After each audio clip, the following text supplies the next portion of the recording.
Oh, oh, wrong screen. Don't worry about that. Don't worry about it. Okay, we're back. We are so back. Hello. Good evening, good morning, or afternoon. Surely it's a good morning somewhere else in the world. Yeah, yeah. Yes, I know. We are streaming at a very odd hour today. And yes, this is another 3DS test stream. If you would notice, this layout is a bit different from last time. Okay, just to put it into perspective. So this one looks like this. The one I used for Mario is oh shit, a little bit like that. So the reason for this is that I am using two different methods to stream 3DS games.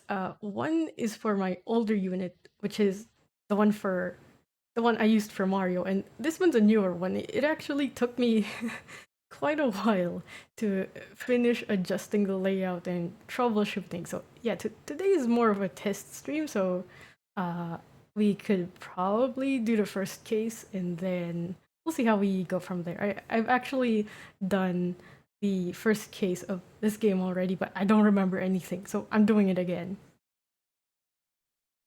Wait, where is my stylus? Oh, there we go.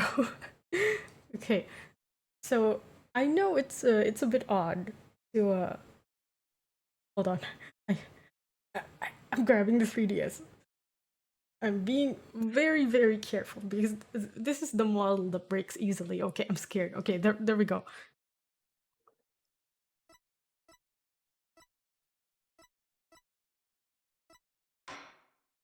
Oh wait, not continue. So I know it's kind of odd to be starting with dual Destinies, because normally you would play the trilogy and then Apollo Justice, right? I've actually played all of those games, so I want to continue the Ace Attorney series. That's why I'm going for this. So apologies if uh it gets confusing since we're not doing the rest of the games. I'm sorry, but that's how it be. He has to be careful because of his yaoi hands. Listen, I have Yuri hands. Just to correct you, I have Yuri hands. What do I mean by Yuri hands? It's the oh god, that is loud. Oh. Wait, let me just turn that down. Please let me know if the volume's alright. There's no music, but you know. Okay, episode start.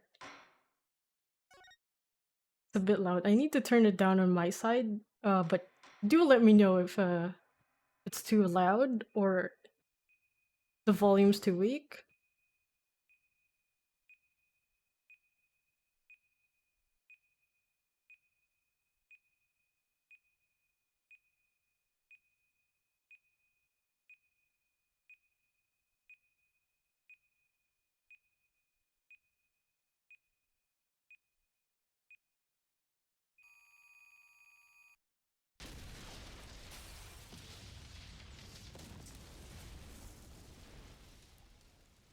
Okay, totally normal Ace Attorney start. Yeah, totally normal.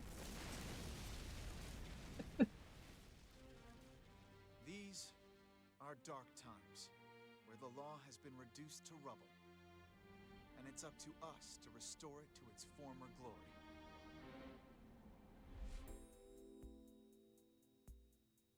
Yeah, I know what you mean. It looks like your target finally decided to make a move. Don't you worry. I've got a trusty new partner on board. I raised the volume a bit, just in case.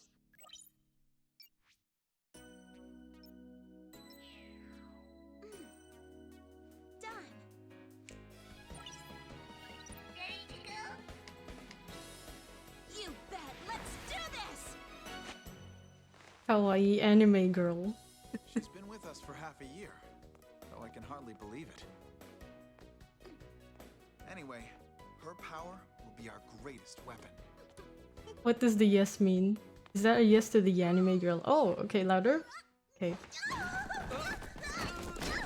Are you alright, miss?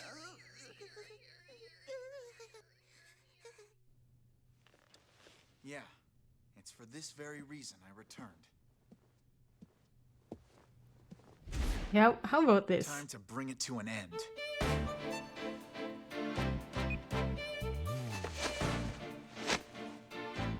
Yay!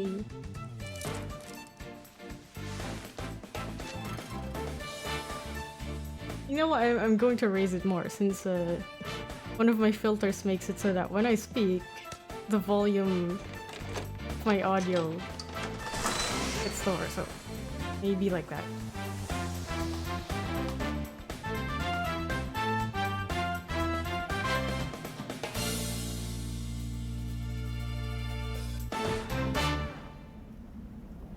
Oh no, the mental illness got him. The emo got him.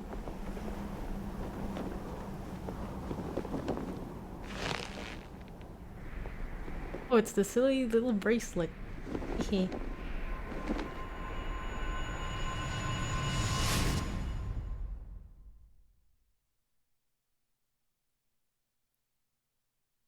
Turnabout countdown.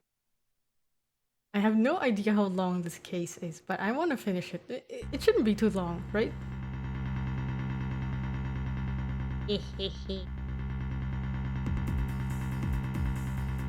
The best thing about bombs is how they erase and destroy without discretion. Sure. Okay.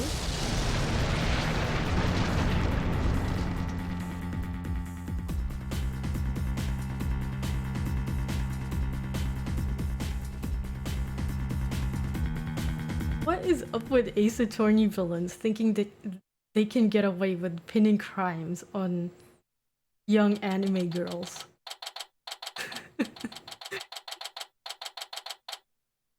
Very, very strange worlds we live in, huh? Not feeling nervous at all, okay. Tell yourself that. It's amazing what a girl can get used to. Even a tense atmosphere like this is no biggie. Wait, is this Apollo? I knew it, it's him. Wait, should I be reading this? I don't know if I should, but you know what? Fine, I'll read some of them. Yeah, doing great, like a hum a little tune great. I don't know what that means.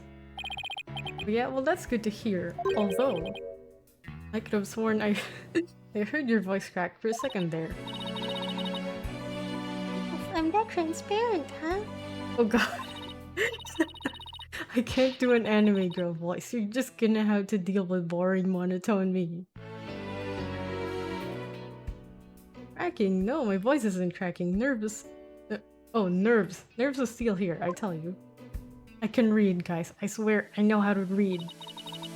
This is Apollo Justice. He's a fellow lawyer at the office I work for.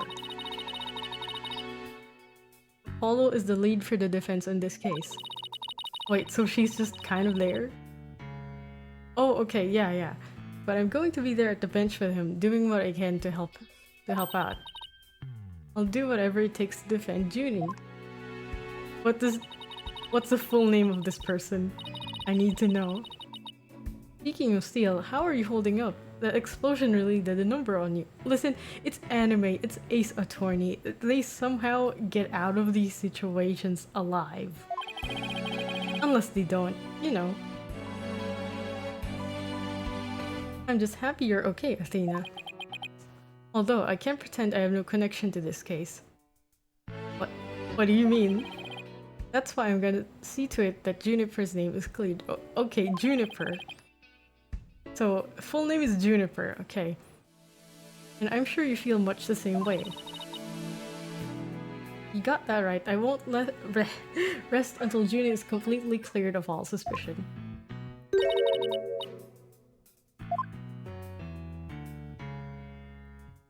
Yeah, I don't think I can read all of this. My stamina is... it's dying. I'm sorry. Thank you for doing this for me. Okay. Juniper Woods. Okay, interesting name. Well, I don't think that's an appropriate response to you coughing your lungs out. I feel like there are better things you can do. Sorry about that. I always seem to go into coughing fits whenever I get nervous.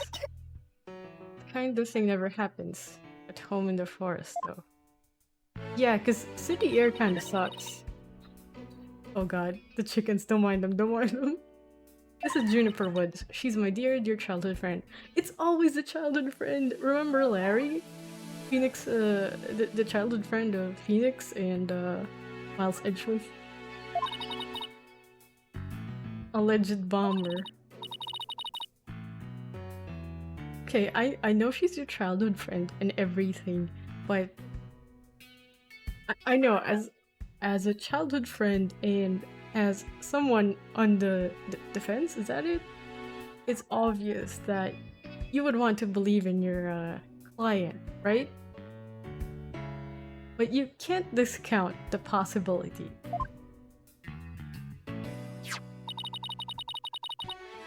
A little snack? Her garden? Is that an orange or an onion? No, that's not an onion. I know what onions look like. Is this an orange or a tangerine? Same thing, isn't it? It's an orange. Orange is the color of strength and endurance. Sure. Strength for the trial. Guys, my Yuri goggles, I see them. Something's up. I'm going to go on AO3. And... no, I'm kidding. Let's concentrate, okay?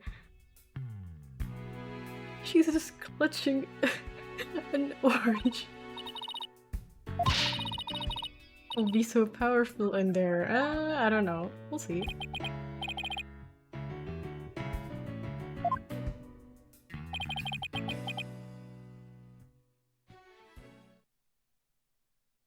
Wait, I didn't see that. Is there a log feature?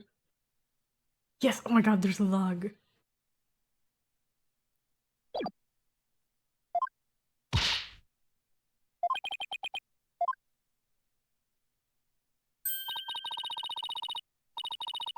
Blood is seeping through his bandages. One of his wounds must have reopened. See, this is why you don't overexert yourself. Didn't he literally get into the accident moments ago? Yeah. Mr. Justice.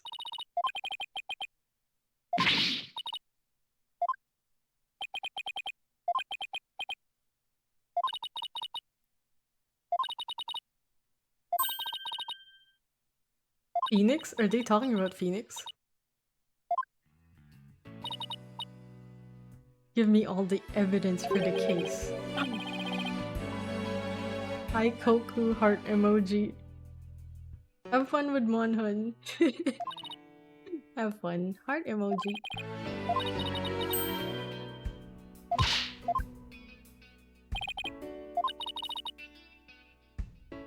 Oh my god, she is going to defend the case?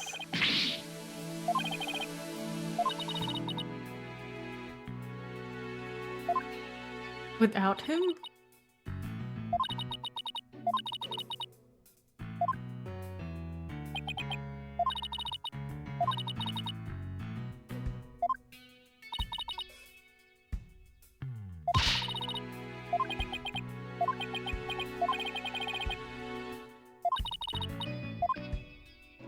Oh. Or does this mean Apollo is going to be there, but Athena's gonna do the main defense thing?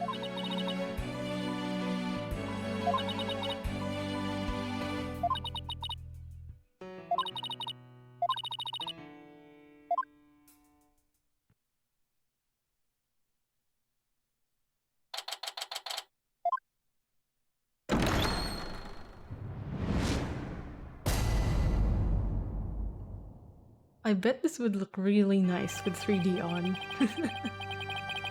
Court is now in session for the trial of Juniper Woods. The defense is ready, Your Honor. Oh, it's this guy! This is the guy that always gets his ass beat. Wait, why does he have hair? Is this fake? Red monkey.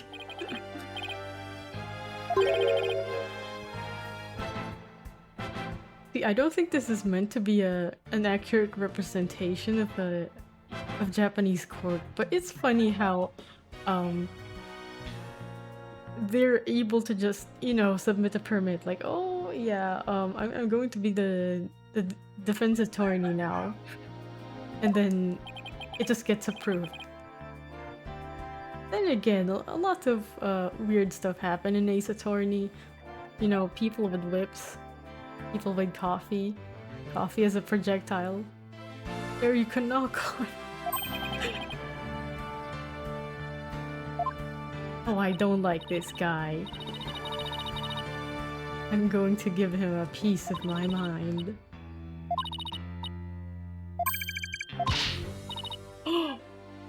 Wait, so the thing on her neck talks. Is my hearing getting worse? I could have sworn I heard the defense say something just now. No, you didn't. Your hearing's bad. You didn't hear anything at all, especially not from me. Oh no. Athena, you have to gaslight your way out of here. Why'd you introduce the thing? You could have gaslit your way out of there, but fine, I guess. Suit yourself. So is it sentient? Or not? Contradiction? What do you mean? However, if that device of yours said what you're thinking, then you indeed said I was. Okay, that is a very weak argument. It's technically not something. Okay, the person or whatever said it, it's technically not her. Yes, she's the one who thought it up, but she wasn't the one that said it. Something was said, but technically she said nothing. That is a very, very BS argument.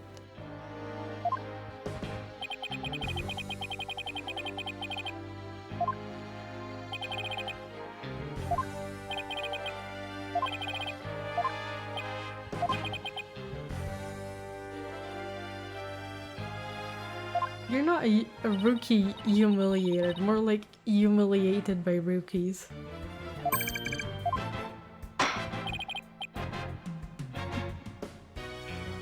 It's being counted against her? Come on, man.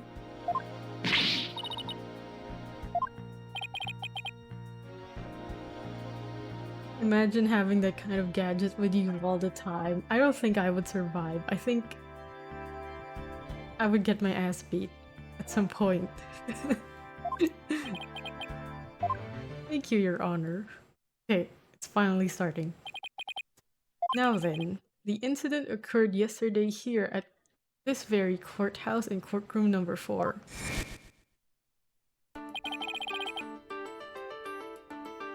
That time, the trial for a certain bombing was being held in courtroom number 4.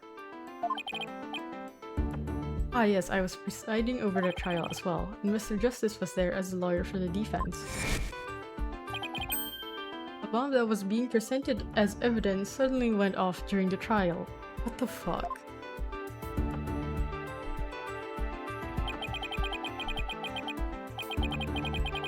was a terrible incident and courtroom number 4 was completely destroyed. Fortunately, we were able to start evacuation procedures before the explosion occurred. Just a few seconds more and it would have turned into a horrific loss of human life. Yeah, fair enough. But there was, in fact, one death, was there not? Wait, someone died? Crazy. That is correct, Your Honor. When courtroom number 4 was examined after the blast, the body of Detective Candace Arm was discovered. Candace Arm. Okay, buddy. Imagine... Imagine being born in the Ace Attorney universe and then you're named, I don't know, Car Crash or something. That would be horrific. Anyways. He was to take the stand as a witness later in the trial.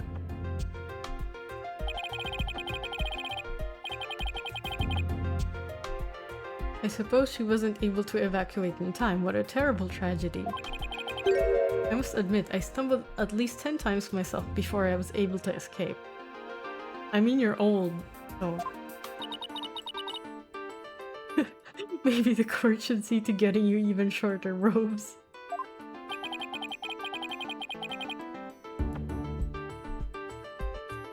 Oh, I like the sprites this time around. They're 3D-ish, I think. I don't know. But yeah, the pixel ones have their own charm, but you know, both are good.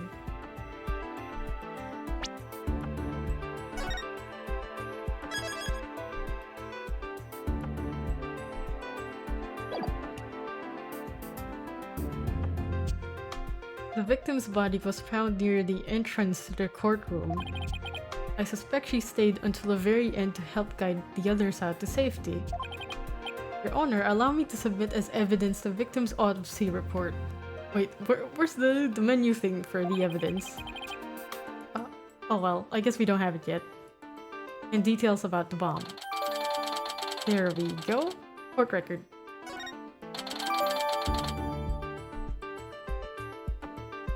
Time bomb that destroyed the courtroom. Oh my god, guys, it's a Pictomancer. I'm kidding. It was hidden inside a stuffed animal when it was destroyed. Oh, okay, there we go, that's court record.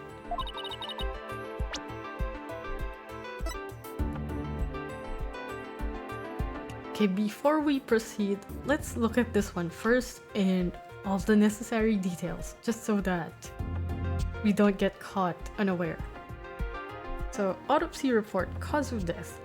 Trauma to back of head caused by impact with a flat object. Okay, flat object, remember that. Time of death between 8 to 11 p.m. AM, sorry. Fuck. Okay, in cases like these, where there's pictures, well, you know, in general, when there's a picture, it's not just there for flavor. They're important. Okay, so she has a head wound. And then let's go back. Flat object.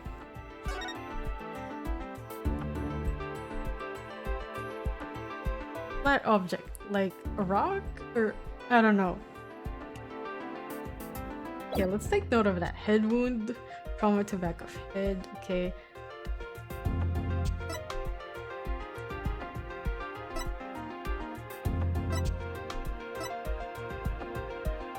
Detective who was heading up the investigation to a bombing incident. So yeah, there's motive. The motive is clear. That's not really the question here, since we know that this person was killed because she's investigating the bombing case.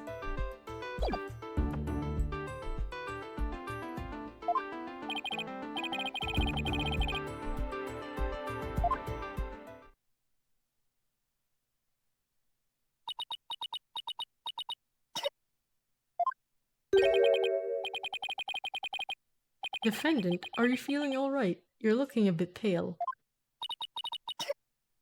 I'm so sorry, I was feeling a bit weak when I first arrived here at the courthouse.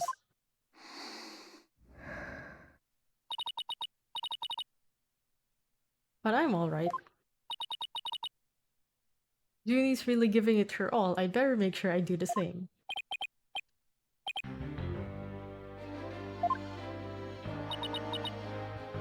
Wait, she's in high school? Wait, if their childhood... hold up. Hold on. Hold on. He's 18 in high school. Does this mean Athena's also in high school? What? I mean, childhood friends doesn't necessarily mean they're the same age, right? I don't know.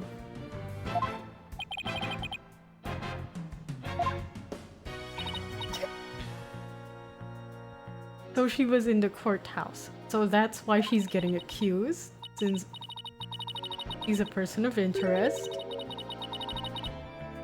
Oh, so she was there because she's watching his trial. I see.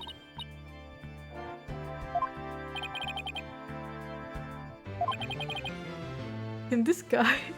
Can this guy not?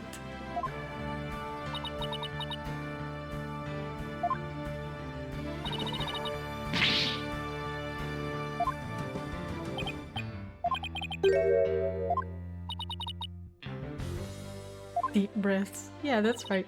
Practice some deep breaths.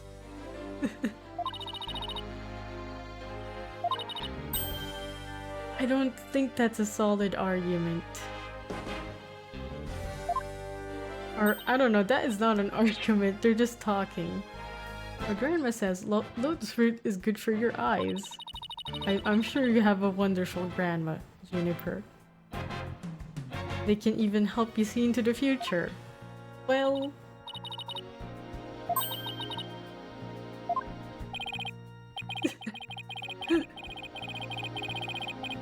Sweet meat girl like this, blowing a courtroom to bits. I must say it's very hard to believe. Objection! Objection! What if I yell objection later? Instead of just pressing the button, no?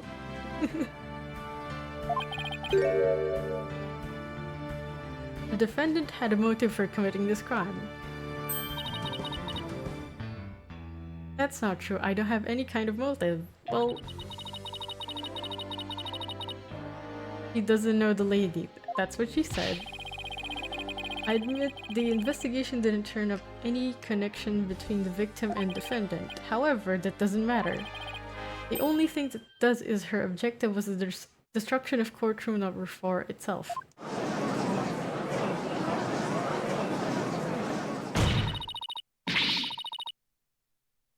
Hey, what's that supposed to mean? Why in the world would Miss Woods want to do that? That is a very good question coming from a novice such as yourself. But first, a question for the defendant. Have you ever been brought up on false charges? Wait, so she has. Okay. And did that experience cause you to harbor a grudge against the court system? Objection! Oh, so that's kind of angle he's going for. Uh-huh, okay.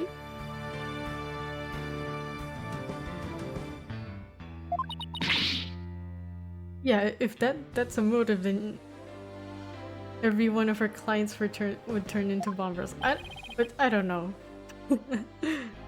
This is still a weird angle to be arguing for.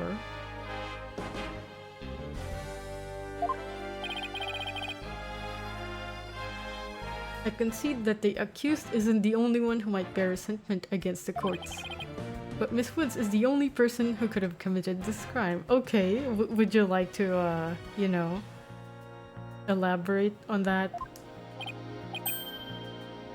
Why? Because we have found some decisive evidence that proves the defendant's guilt. Okay, bring it out right now. I hope that the 3DS buttons isn't getting picked up by the mic. But it probably is. Man, I don't think this was the right decision. I am losing my ability of speech again. Like, I'm normal now, I swear.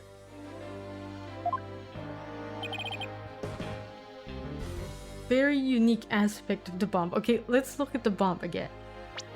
So, this thing has a zipper. So the bomb was inside the stuffed toy.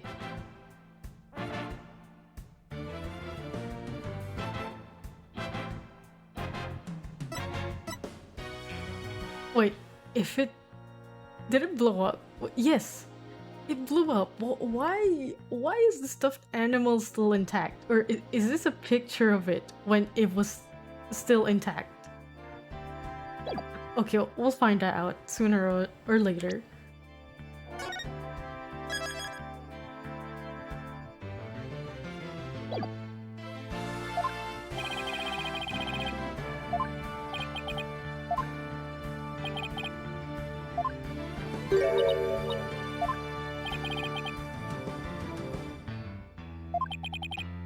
Wow, this asshole.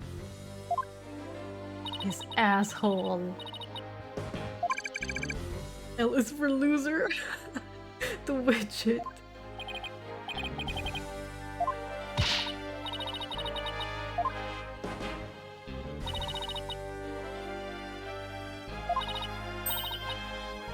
The court record. Yeah, we just looked at a court record. Okay. It's inside a stuffed animal.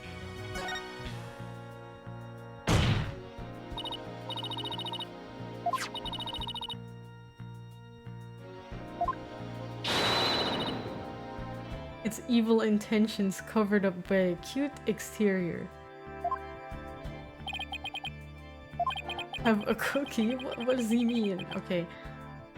It was hidden inside a stuffed animal. That we know that.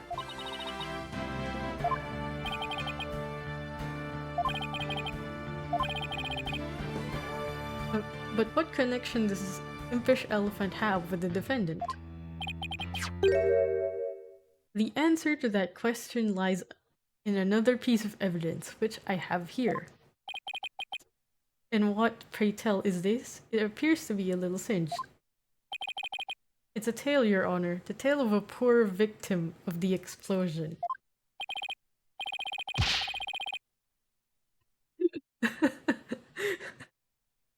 Are you saying it's Detective Arm's tale? Okay, furry. Your Honor is so very close, but no, it belongs to the stuffed animal. It's called the Phony Fanty. A rather unpleasant name, if you ask me. Yeah, very, very nasty name.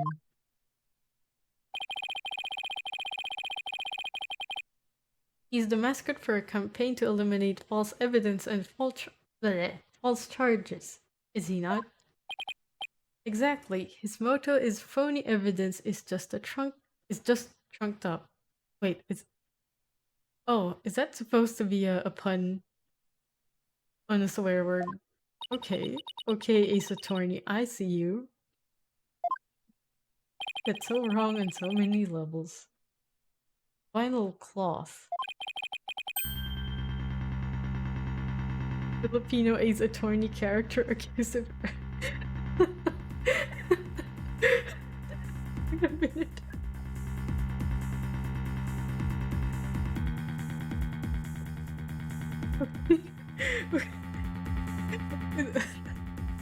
Oh, I'm okay now.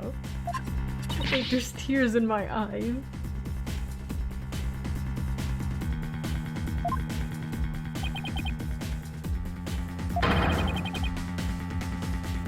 Okay, that's not a good argument. Just because her prints are on the stuffed animal doesn't mean, you know, that she's the one who did it. You have to investigate further, no matter how obvious or close you think this case is. This lawyer sucks. He sucks balls.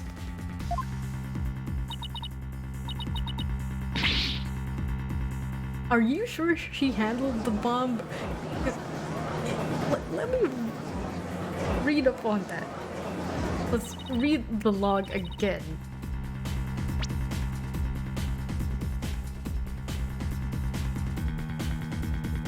So it's only on the surface of the stuffed animal. Wait, but the bomb blew up, right? So, wait, wouldn't the bomb leave parts or anything? If it did, do you think it would still have fingerprints? I don't know, but still, you can't just say that just because someone has prints, they're already the one responsible for the crime.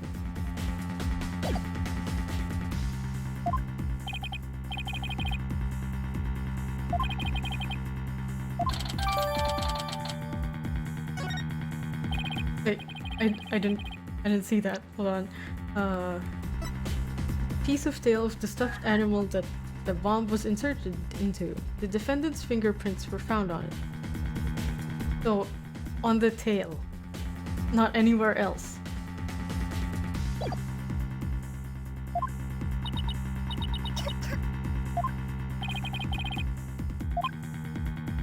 Do you have any plausible explanation to refute this decisive piece of evidence? She doesn't. She doesn't have anything.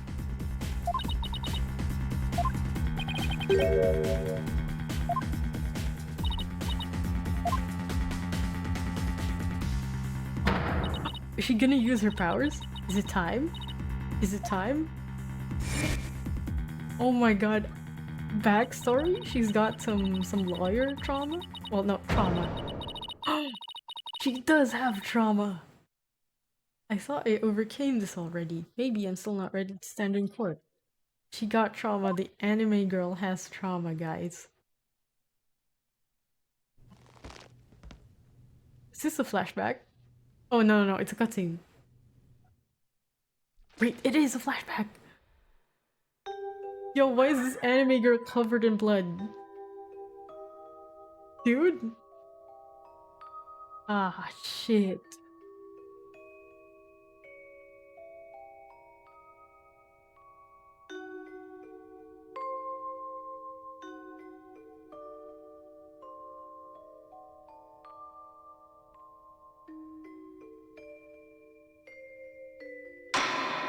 Yo, that is traumatic as hell. As you can see, there is no room for debate. Objection! Phoenix? Why, it's you. Guys, it's our favorite gay boy. He's here.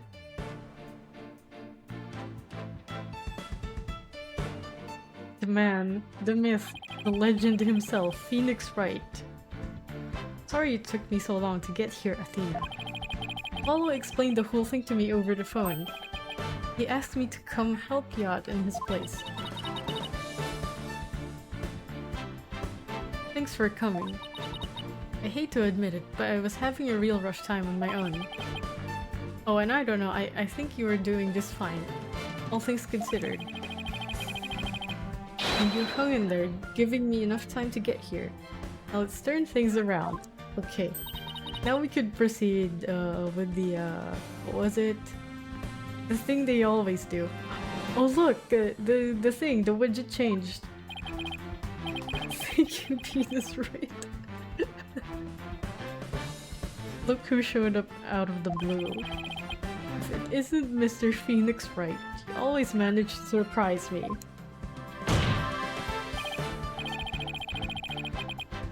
Your Honor, Mr. Payne has called for an early ruling. But I believe there are still many things that need to be deliberated. Yeah.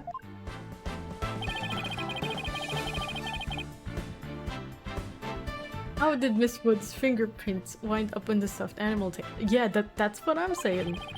How was the bomb even detonated? Until these questions are answered, I assert it's impossible for a fair ruling to be made. Wow, it's the years of experience as a lawyer talking there. You're absolutely right. Let us continue from where we left off. I assume you have no objections, Mr. Payne. Not at all, Your Honor. The anime girl is cuffing for real, for real. Miss Woods really looks like she's having a hard time. Yeah, she's going through it. She's afraid of the courtroom. Traumatic.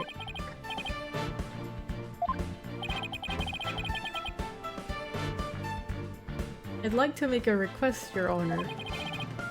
If at all possible, I'd like to have Miss Woods rest in the lobby. Given the defendant's condition, very well, I grant special permission. Thanks, homie. Judge. Beloved.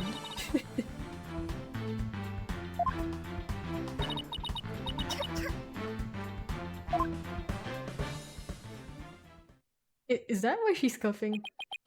Is she's nervous? Phoenix, right. I've been looking forward to meeting you. It's been a while, Mr. Payne. What? What does he mean? Wait, he's not the other guy! So there's two of them. Younger brother of your long-standing rival, Winston Payne. I think that is a very one-sided rivalry.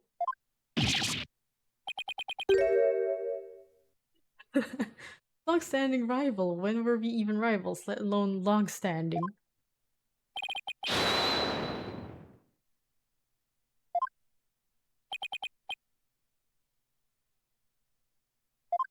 Yeah, a royal pain in the butt.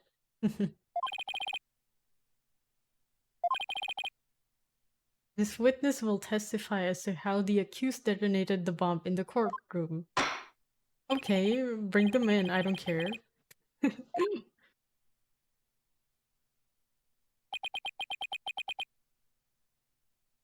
Wait a minute. Witness, your name and occupation, please.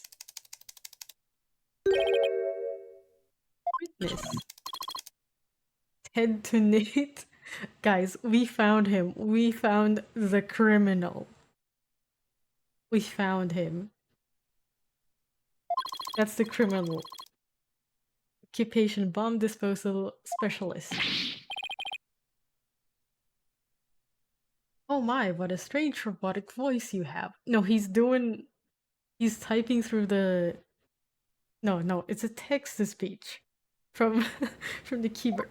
See, that's the funny thing about Ace Attorney. Ted to Nate, literally detonate. Speech synthesis via typing. It is the same as me talking. Okay, emo, edgy, bomb guy, I guess. Hello, Daft Punk. He sounds exactly like a robot. I mean, that's no different from you and your widget, I guess. Can't you speak in a normal manner? I can. Then why not? But I do not like to speak. Speaking is inefficient. No, it's even more inefficient if you type that thing up. When you could just, you know, talk. It doesn't make sense. Ah! Energy expenditure. Speaking... Typing, understand. Wait, what is this? Is that a less than sign or a more than sign? I don't care. What an odd witness. I don't know, Judge. I feel like you've seen plenty of odd guys.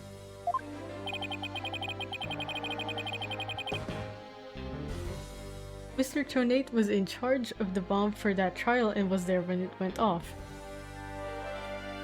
Well, isn't he as equally suspect then as the rest of everyone in that courtroom on that day? I don't know.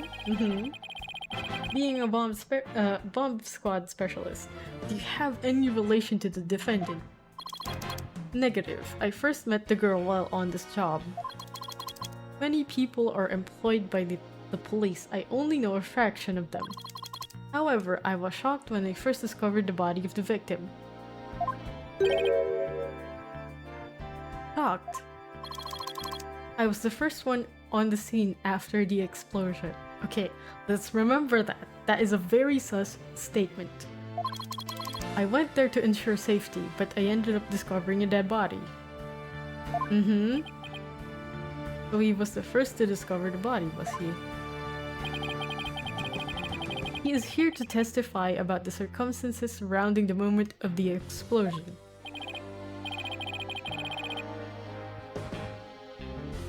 Very well, the court will hear Mr. Tonate's testimony. Okay, it's time. I think we have to save.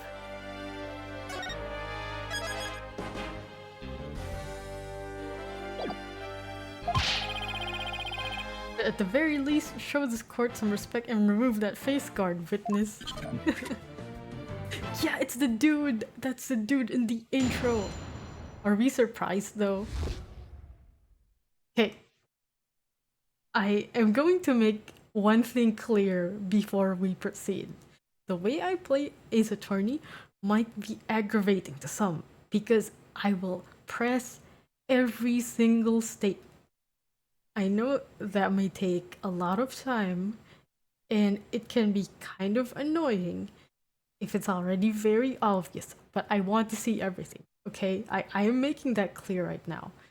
The thing is, I don't know if I will be streaming the rest of this game, but you know, I just wanted to stream the first case and at least stream Ace Attorney. Okay? Okay, let's proceed.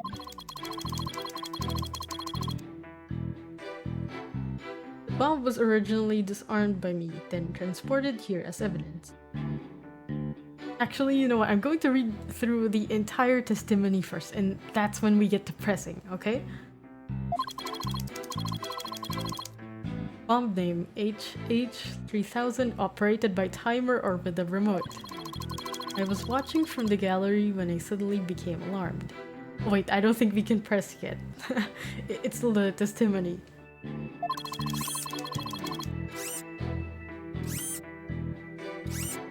I saw that the bomb's timer was counting down. Hold on, that's sus.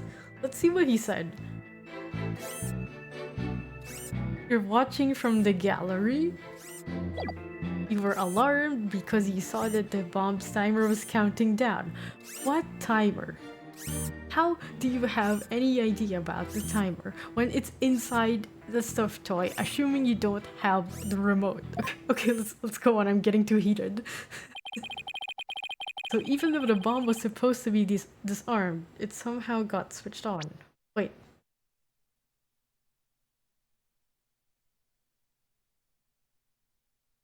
Yeah, but it was inside when it detonated, so that is suspect. Precisely. Activating the timer is very simple. Number 1, connect the wires. Number 2, switch on timer. A monkey could do it. I'm sure even you would be able to, Mr. Wright. Now what is that supposed to mean? I guess this makes you the blue monkey in this barrel of fun, boss. How fun, they're color coded like Power Rangers. I'd like to now begin my cross-examination. Why does he have a bomb? Mr. Trinate, what is that? HH3000, aka a bomb. So the same model. Okay, how do you just casually have a bomb? Great googly moogly. Mr. Trinate, I demand that you disarm it this instant. Disassembly complete. See, this is why I love Ace Attorney. Nobody is normal here. Everyone is a little bit unhinged. 5.3 seconds. 0.2 seconds short of my personal best. Okay. Weird flex, I guess. Are you trying to give me a heart attack? I'm not exactly a spring chicken, you know. This is an exact replica of the HH3000. He put it back. He's kind of crazy, okay? It is used to practice disarming bombs. Disarm equals success. Explosion equals failure. I mean... I don't know why you even bothered to type that. An exact replica of the bomb that exploded, is it? So that's what it looked like. I submitted a photograph of the real bomb taken just before the trial. Okay, new evidence. Dimensions 10 by 10. Okay, I'm not reading all that. Okay, let's look at the image. Your bomb does appear to be a very good copy indeed. Wait a minute. Yes, however, I could not replicate the detonation mechanism. It has a very puzzling wiring setup. It is regrettable I could not replicate it. But you said disarming it is very easy, so does disarming it not have anything to do with the detonation process or something? Witness, that's enough. There's no need to replicate anything here. Okay. Let's take a look at that. Oh. Okay, before the cross-examination. It was hidden inside a stuffed animal and can be detonated remotely. 12:16, 8:56 a.m. Okay, let's look at the autopsy report. Between 8 and 11 a.m. That's the time of death of the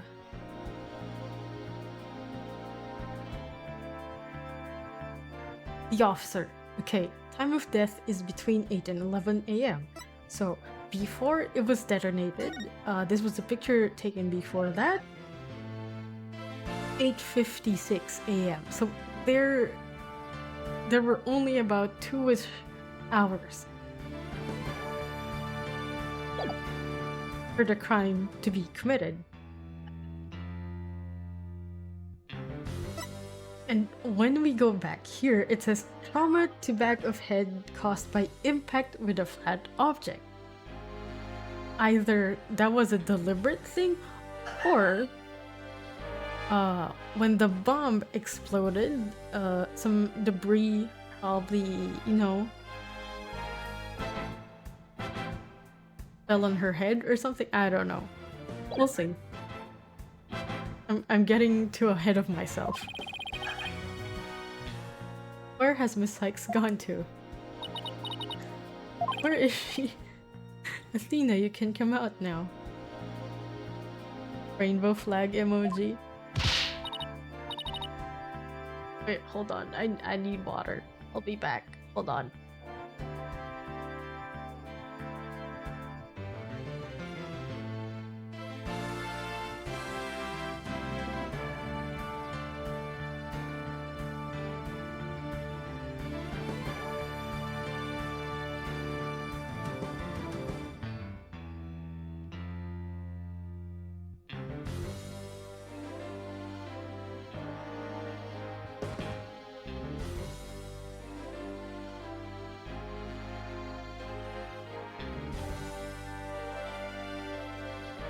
Okay, we're back. Let me just grab my 3DS again.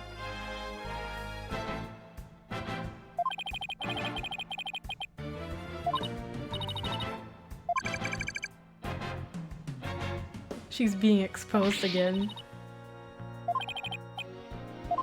As transparent as ever. Now let's see, where were we? We were at the cross-examination. Cross-examination, of course. She seems disoriented. I wonder if she's alright. Maybe I should ask Athena if she remembers how to cross-examine. Nah, she'll be alright, guys. She'll be fine.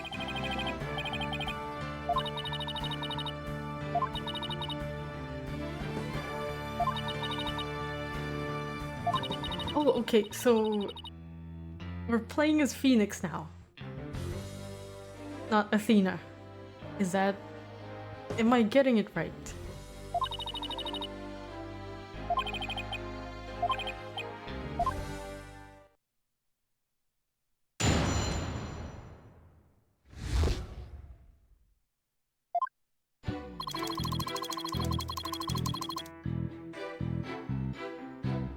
Okay, let's save.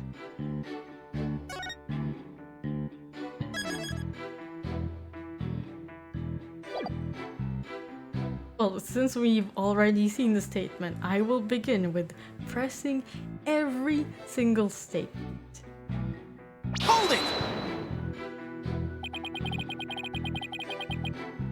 You say that you disarmed the bomb, but are you really sure it was disarmed? Absolutely, I can disarm anything. In a flash. Okay, sure. That looks more like dismantle than disarm to me. Dismantle? Like the machinist mitigation? Wait, is it dismantle? Anyways.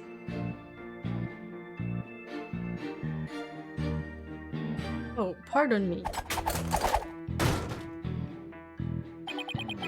Let's see, is there any chance he could have forgotten to disarm the bomb? Impossible, I do not make rudimentary mistakes like that. Yeah, you're gonna have to provide evidence. They say to err is human. Although the jury is still out on this guy.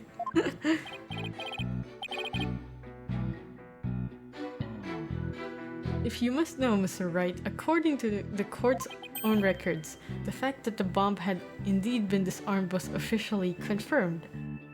Okay. Official doesn't mean right, though. Unintended. I guess I can rule out the possibility that he forgot to disarm it. Could you talk about the bomb in a little more detail for the court, Mr. Trinate? Certainly. Okay, so now that continues. Bomb name, okay. Operated by a timer or with a remote? Hold it!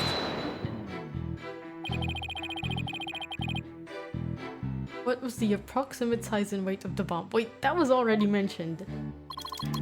Yeah, it's on the photograph. The case is made out of alloy plating 5/16 of an inch thick. That certainly sounds like one thick and very heavy bit of metal. Is it? I don't know. I bet if I dropped that thing on your foot, you'd be hopping. Wait, if it's that thick... No, it's okay, let's proceed. If you drop that thing anywhere, I'd be hopping for the nearest exit.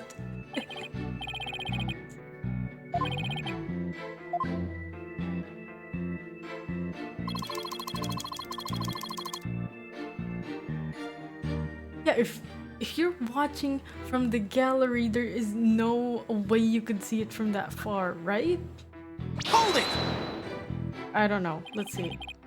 Why were you in the gallery? My duties may have been over for the moment, but I wanted to keep watch. Even though the bomb was disarmed, you can never be too careful. Explosive devices are very dangerous things.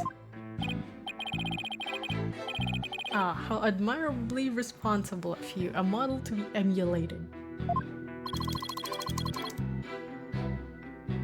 I practice disarming bombs every day. I practice assembling them too.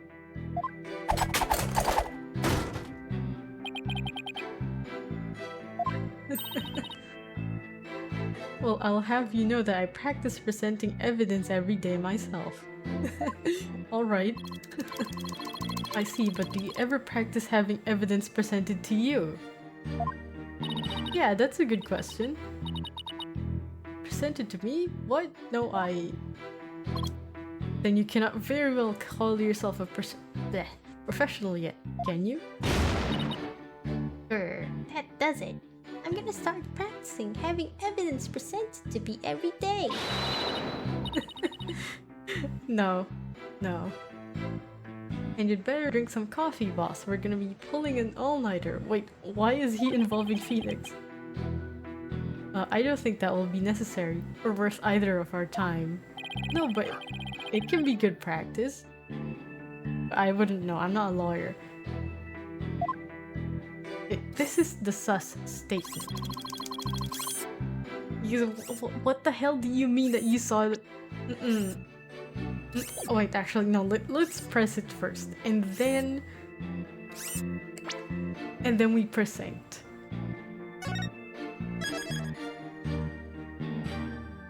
Because I know the answer to this. You present the stuffed animal because there is no way you would have seen it if it was inside when it detonated, right? Hold it! You saw it counting down clearly with your own eyes. I'd hardly think a timer as small as the one on this bomb could be seen from the gallery. That's what I'm saying. These goggles help me see very small things clearly from very far away. I can even see what you had for breakfast by looking at your tie. Why do I suddenly feel like a bug under a magnifying glass? I guess it's possible he saw the timer if he was wearing those goggles. No, it isn't. It literally isn't. I'm not so sure. There's something that just doesn't sit right with me. I don't think I follow. The bomb was completely hidden inside the stuffed animal. Yeah, that's what I'm saying. So well concealed, in fact, that it didn't even look like a bomb at all. Yeah, okay. I know what that is. Don't worry about it.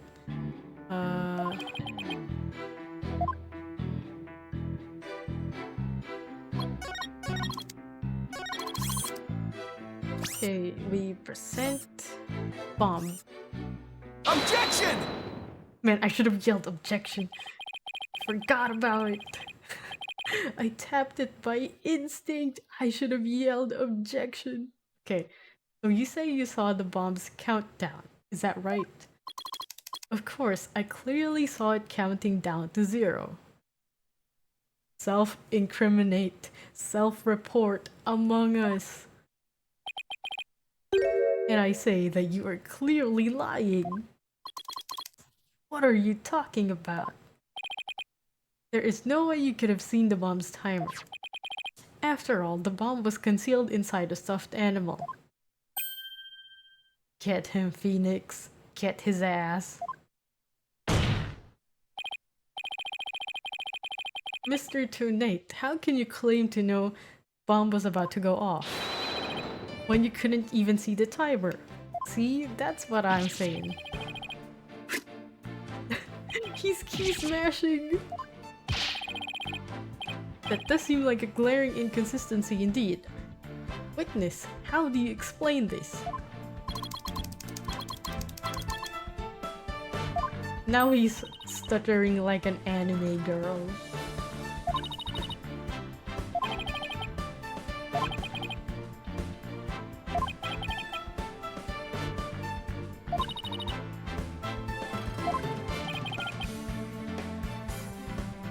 Now the question is, what can we dig out of Mr. Tonate?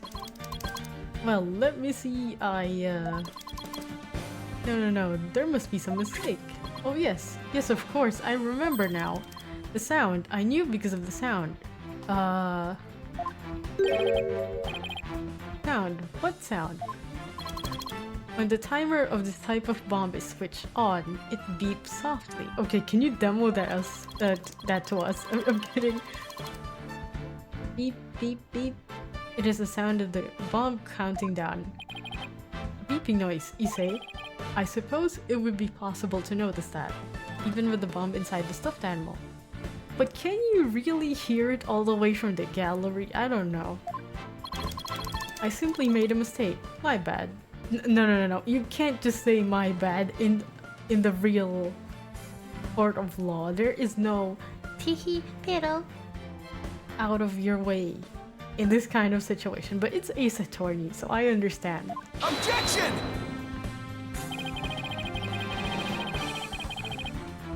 That's what I'm saying.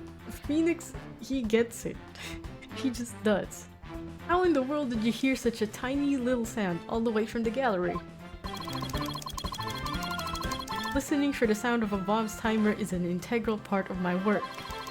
I constantly undergo training so that I will never miss it. I don't know. I hardly think training would help you hear something so soft from so far away.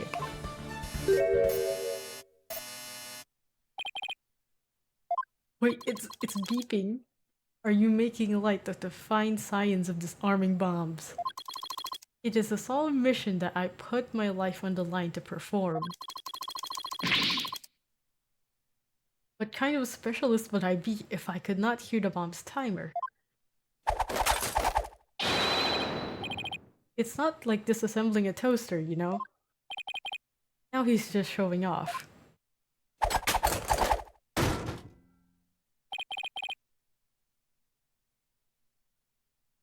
You keep asserting that the sound was too tiny to hear, but the only thing here is the only tiny thing here is your skill as a lawyer. Being suspicious is not an attractive quality, you know? And you're just overflowing with attractive qualities, are you? Or perhaps you have some proof that Mr. Trinate did not hear the sound. Yeah, that's hard to prove. Well, no, but it still seems totally suspect. Yeah, because it is. Can someone get a replica real quick? I'm kidding. I don't think that's possible. I mean, the dude doesn't have a replica on hand, but you know, he's been tampering with it. I don't think that's a valid evidence anymore.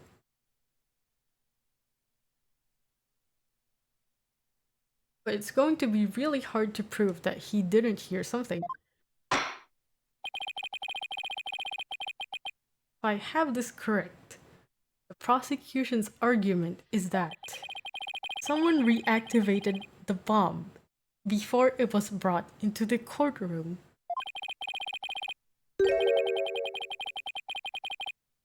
What I don't understand, Mr. Payne, is why you believe that person to be Miss Woods. That's simple, Your Honor. Mr. Trinate happened to be there when it happened. So it's a hearsay then. He was there when the defendant rearmed the bomb. What's this now? It happened before the trial started. It was when Detective Arm and I were transporting the bomb.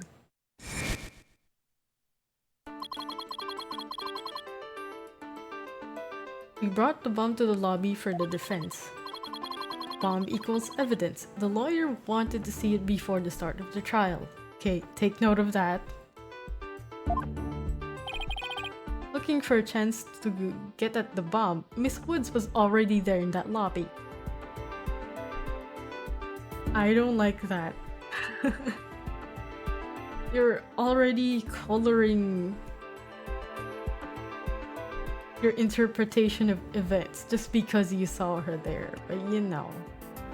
Let's move on. Her goal was surely to rearm the bomb and seal the remote switch. Again, you have no proof aside from being told that this was the case. The remote switch. Yes, the switch that controls the bomb remotely. Duh. It has been missing ever since the incident. A missing remote switch. A switch that starts the time bomb's countdown. It was stolen just before the blast and is now missing. I am partially to blame. Oh, classic. Classic admitting of a small fault so that you could throw off the scent.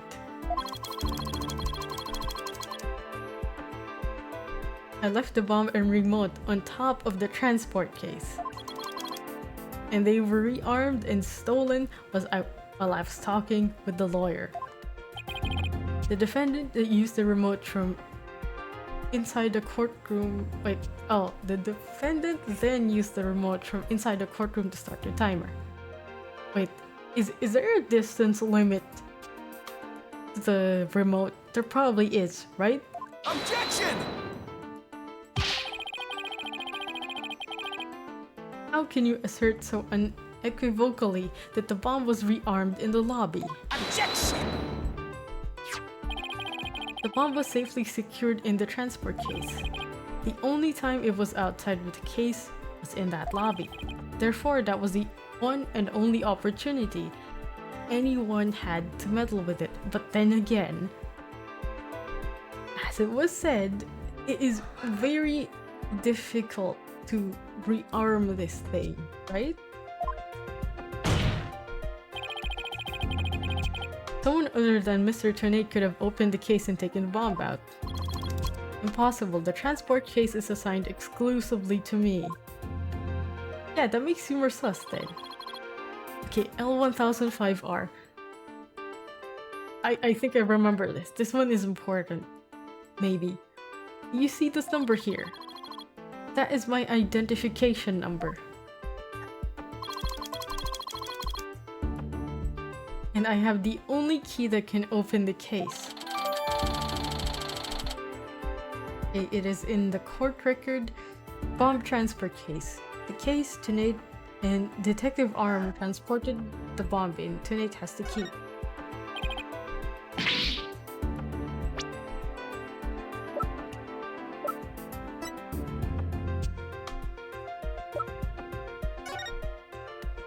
Okay, L1005R. Nevertheless, Mr. Payne's assertion is nothing more than conjecture. You have no proof that it was Miss Woods who stole the remote switch. Yeah. And by the same token, you have no proof that it wasn't her. Yeah, that's fair game. But what I do have is a piece of evidence that proves the defendant handled the bomb. So he's still on about it. He's still talking about the fingerprints.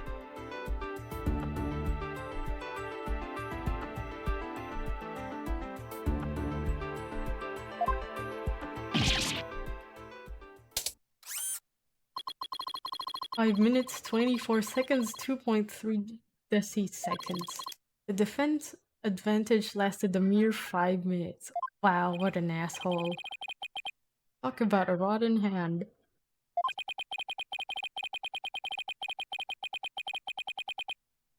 As long as they have her fingerprints as their trump card, I'm at a big disadvantage. It appears we will have to hear from the defendant herself once more. Okay, more cross-examinations, got it. I wholeheartedly agree, Your Honor. I would like to recall Miss Woods to the stand. I trust you have no objections, Mr. Wright. I'm worried about her condition, but we do need her testimony. On the other hand, I'm not sure I want to make Athena mad. I can read your feelings, you know, boss. Guess there's no hiding from her, huh? Don't worry, I know we need her testimony. But if anybody picks on her again, they'll pay. Hehe, Yuri.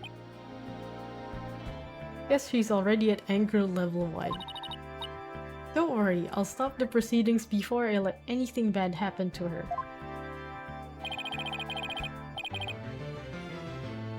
The defense has no objections, Your Honor. In that case, I will take my leave. But before I do, there is just one more thing, Mr. Wright. Is it... me? Yes? Dismantling bombs is my job. Dismantling the case is yours. Do you think you can handle it? I look forward to seeing you try. Wow. This guy is hiding something. I just know it. Oh yeah, he's literally the criminal. Now, if you will excuse me...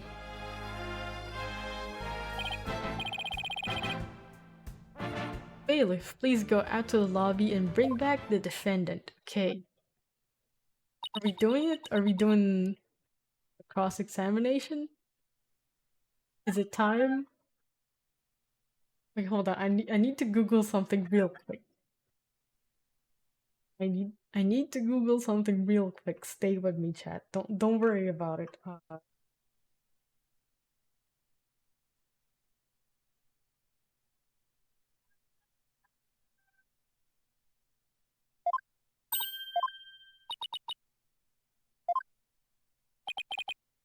He looks even worse off than before.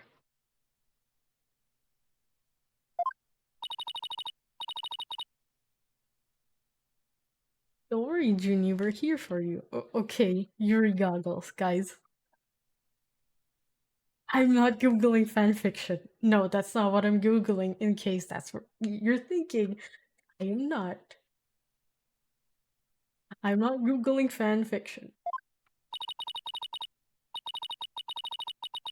Thanks, Tina, and I'll do my best too.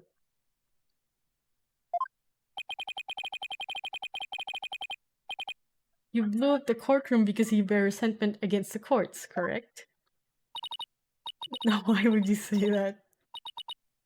I mean, he's a lawyer. Makes sense, but you know, that is a very straightforward defense. Wait, no, not defense. Wait, my brain is melting. They're the prosecution, so that... No, I don't think attack is the right word. It's not. It shouldn't be. No, of course not.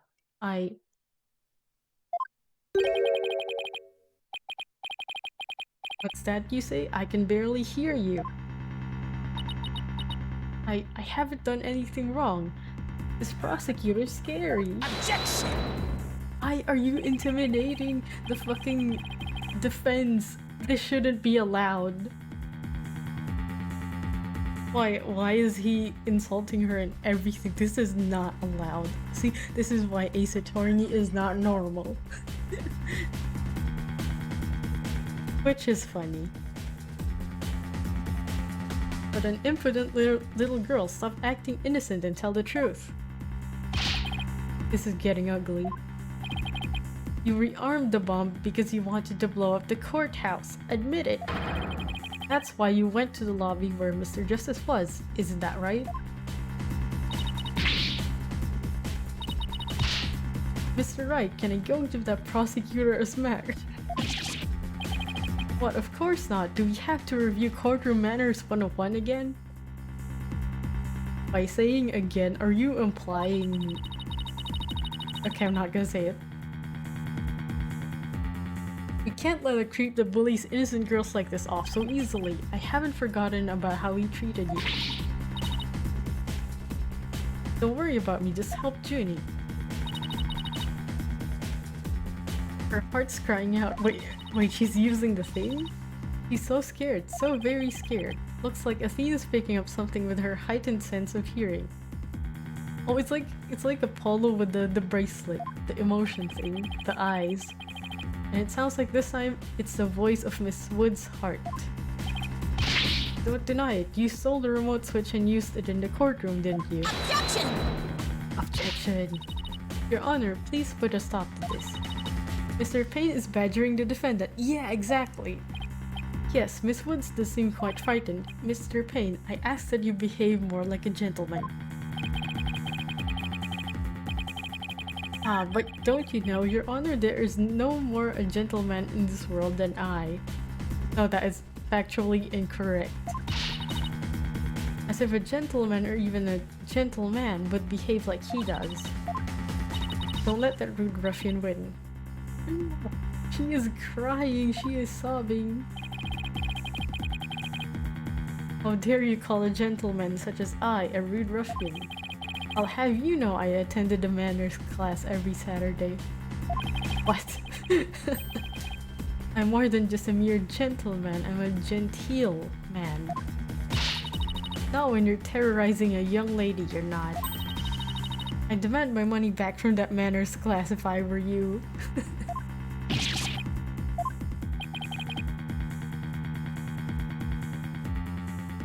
I should probably be the adult here and stop the two of them. But, Mr. Payne, that will be enough. Certainly, Your Honor. No further questions. Let's move on to the defendant's testimony. Miss Woods, please share with the court what you were doing when the bomb went off.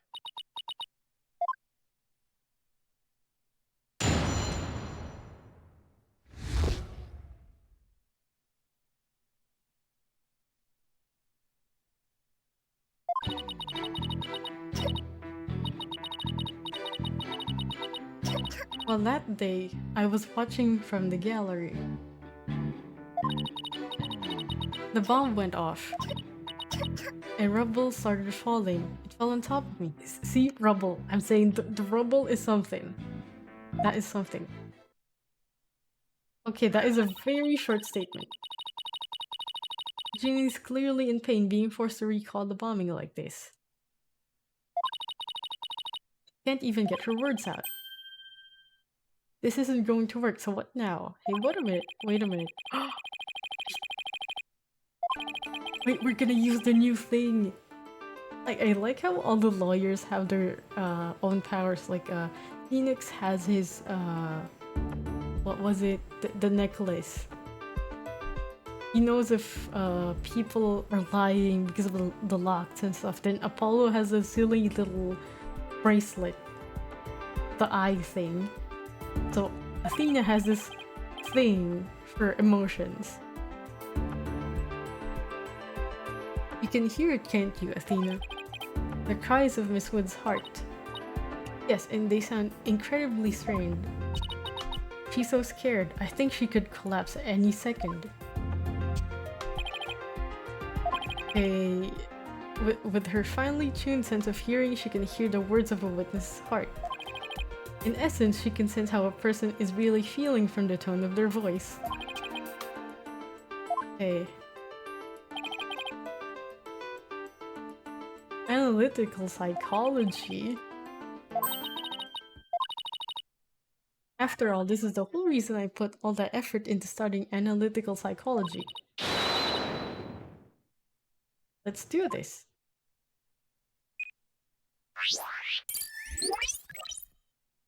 The emoji movie if it was cool. So your holographic thingamabob can show us how Miss Woods is feeling, right? In a nutshell, yes. The emotion and images that I picked up on just now while listening to her testimony. I can enter all of that into Widget and use the mood matrix to analyze them.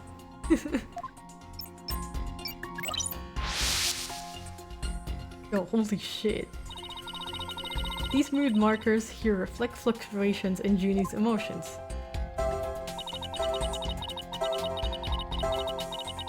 When she feels happy or is enjoying the memory, the happy marker will light up.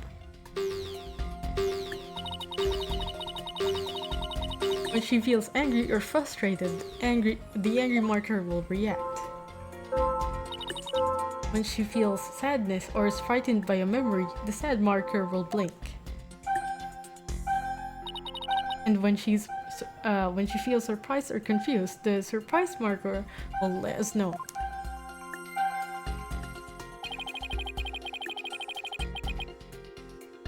So with your special ability in Widget's Mood Matrix program, you can track how Miss Woods is feeling as she testifies.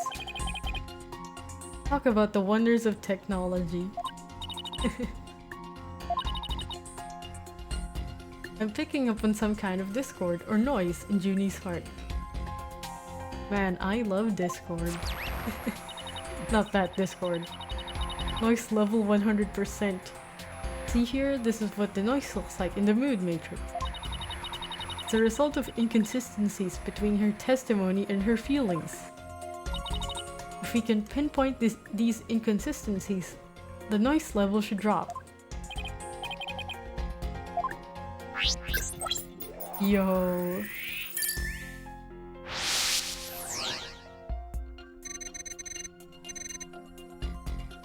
Wow.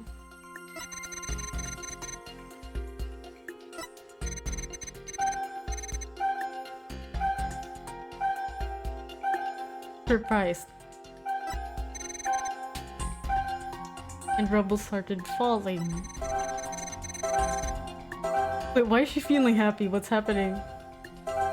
Wait, I think I know this. I remember now, but I'm not gonna spoil it just so that you guys can witness this. I think I have a good grasp on Junie's emotional state now. This power of Athena's is incredible. And I'm seeing an unexpected emotion that's inconsistent with the content of her testimony. What, already? Look at this, when she says, "It fell on top of me," the happy marker is reacting. Well, look at that, that is odd.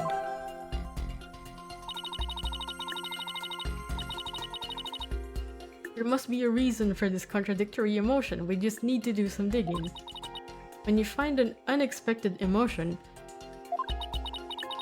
touch pinpoint. Okay, fourth wall. Okay.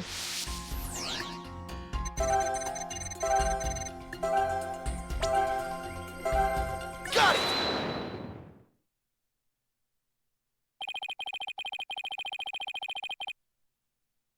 Widget is registering joy when Miss Woods recalls the rubble falling on her. There must be a reason for this unexpected emotion. Miss Woods, as the rubble was falling, was there also something that made you feel happy? Cough, cough. Mr. Wright, the feeling of happiness is spreading through Junie's heart. Okay. Keep going on this point, and I bet Junie will start to calm down. Great, let's hear what she has to say. Just as I was about to escape the courtroom, the bomb went off. I was so startled, I tripped. And then rubble started falling on top of me.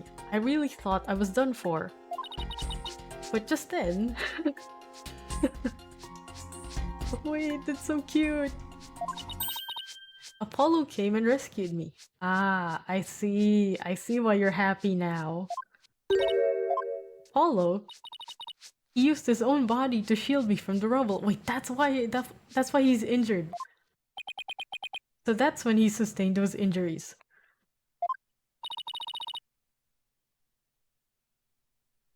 How do you feel, Junie? Did talking about Apollo give you some courage? Yes, Apollo is just like the sun, strong and bright and warm. Okay, you do you. Personally, I'm more of a Phoenix or Miles kind of guy, but I won't judge you. Anyways, just talking about him makes me feel like a leaf under what? Undergoing photosynthesis. And see, you're cuffing stuff all of a sudden. Oh, you're right. Thank you, Thena. I will never give up the Yuri. I don't care. Looks like we were able to draw out some new testimony. Hee. Pretty neat, huh? There's still some noise left, meaning there must still be some discord in Junie's heart. I guess we'll have to keep going then. Let me input this new information and update the mood matrix, and we'll be good to go. You remember what to do, right? Okay. I know what that means.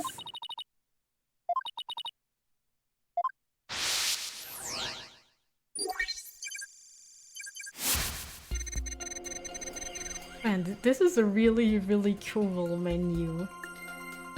This era of 3DS gaming was something else. Might just be me because I'm biased towards 3DS, but you know. Okay, bomb went off and then... it was done for. Wait, info update. But then Apollo came and rescued me. Wait, I'm going to save here.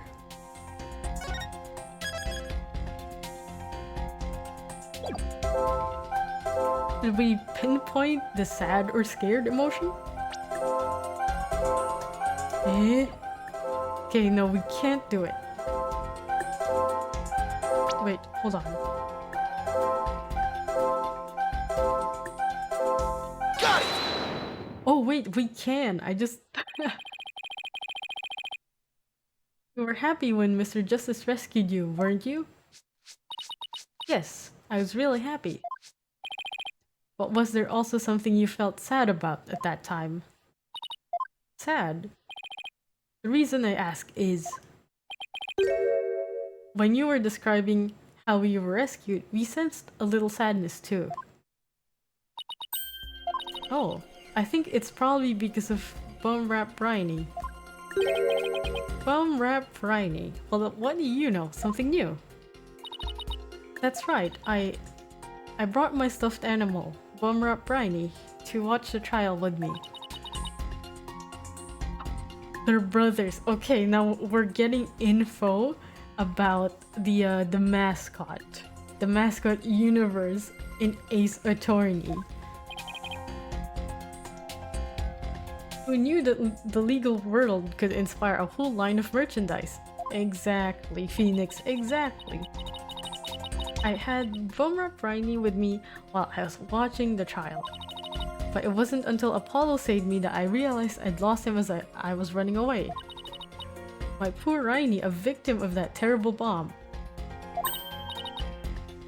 Wait, the tail! Guys, guys, hold on. If they're brothers... Okay, let's pull up the evidence. The tail. It has fingerprints.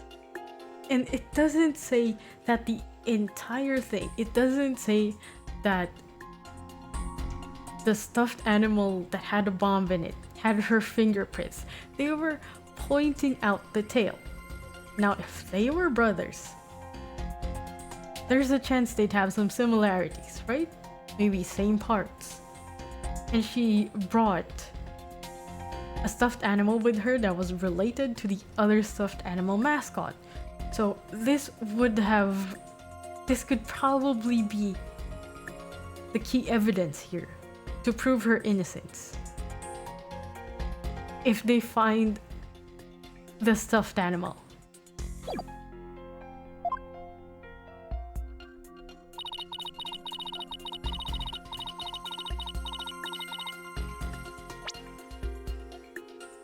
Oh, I know, you can see what he looks like in this poster. Okay, this is the poster.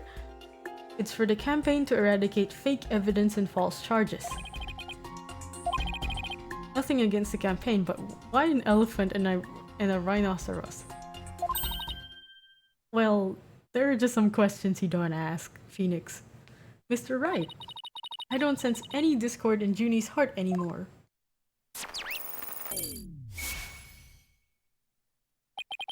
Nice, level 0%, okay. So I guess that means we managed to draw out all of her testimony. That's right, I'll make an update with the new info and we'll have the whole picture. So do you think her new testimony will help? Yeah, definitely. Absolutely, I don't know what I would have done without you, Athena. Fuck. I'm losing my ability of speech.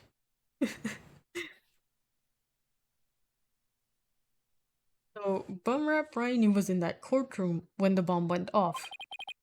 Now that we know that, it changes the meaning of that other piece of evidence. Yeah, exactly, because, as I said, it's possible that that isn't the tail of the elephant. All I have to do is present it. The right statement. Okay. Info update. Oh, we have the life bar now. It's getting serious, chat.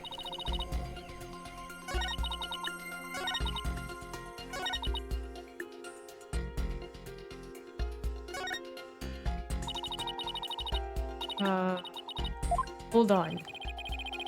Focus on the new statements. Existence of Bumrap Briny. Okay. Meaning of a certain piece of evidence we already have. That's the tail. The question is, which statement? Okay. Wait, chat. I have a breakthrough. This is the statement we presented on.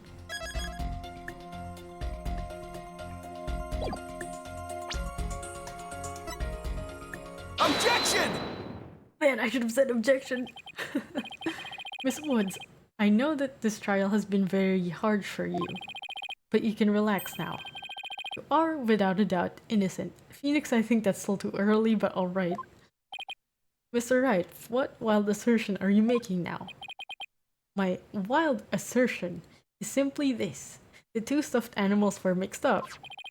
See, I told you. The tail the defendant's fingerprints were found on wasn't that the phony Fanty. It was the tail of her gallery companion, Bumrap Rainy. Objection! Objection! Nonsense is that? I can see they're both stuffed animals, yes, but they're completely different characters.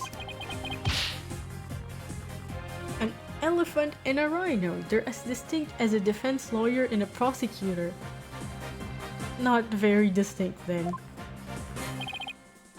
But are they really so different? Both defense lawyers and prosecutors strive to protect the peace through law. Even elephants and rhinos have some similar characteristics. They're both great, for example. I thought she said they're both gay. Anyway, this poster is all I need to prove my assertion to be true.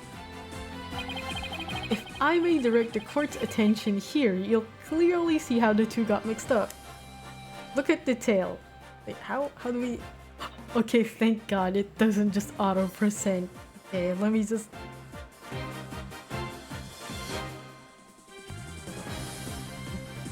Okay, is that enough?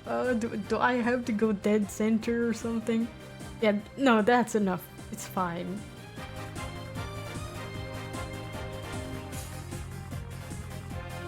Take that!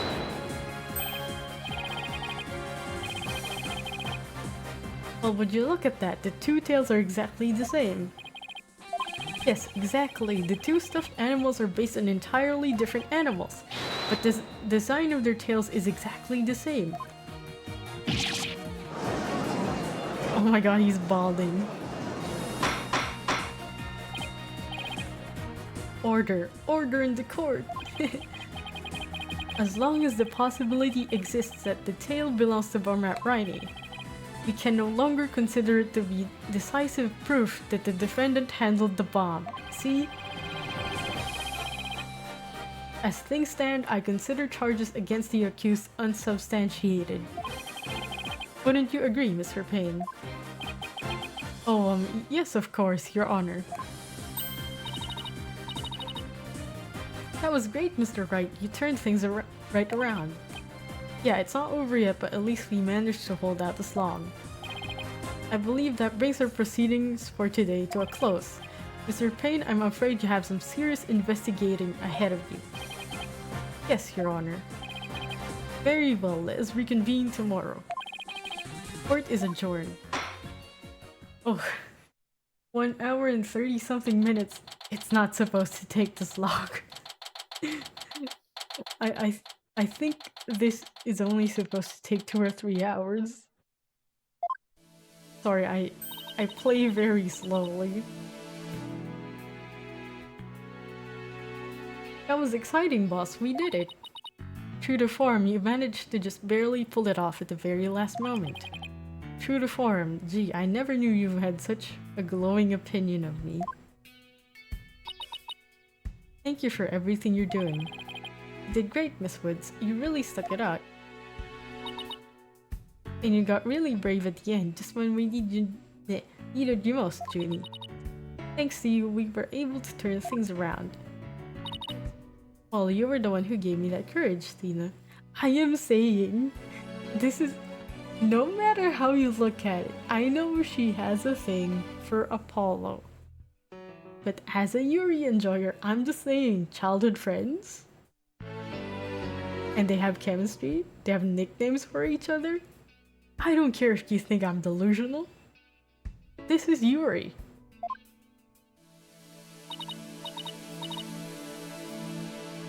Really? Thanks. So be honest, was I any help at all? Of course.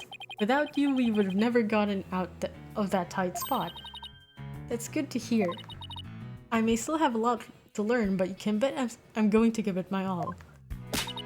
I'll be so good that one day you'll call me your partner.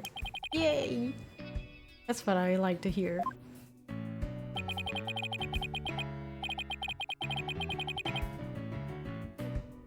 Yo, the BGM sounds really good. Analytical psychology. The ability to solve riddles of a person's heart. Athena's true potential is beginning to really shine through. Hey, where's Apollo anyway? Uh-oh. Where's Apollo? Good question. I almost forgot about him.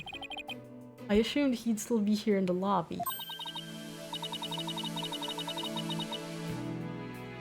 Oh, I know. Maybe he's still in courtroom number 4. Wait, why would he be there? Courtroom number 4. What would he be doing at the scene of the explosion? When I came out to the lobby to rest, I told Apollo about Barmat Riney. I told him I dropped Riney in the courtroom as I was trying to escape before the blast. And then Apollo said he had an idea where Rainy might be, so we went to take a look together. Okay, this might be important. I guess Apollo can be pretty nice when he wants to be. So you went looking for Rainy together before you were called back into courtroom number 5. Yes, I'd had some time to rest, so I was able to go and look for him. But then they called me to courtroom number 5 to testify. Apollo insisted on staying there though. Oh, I don't like that. Guys, remember what happened? She was called into the courtroom. And who left the courtroom? The criminal. Yeah, I don't have a good feeling about this. With all those injuries, I wonder how he's managing. I think Apollo might have figured something out. Wonder what that was. He told me, I'm going to look for evidence to clear your name, Juniper. Just maybe he found some new piece of evidence? Anyway, we'd better go and get him. Good idea.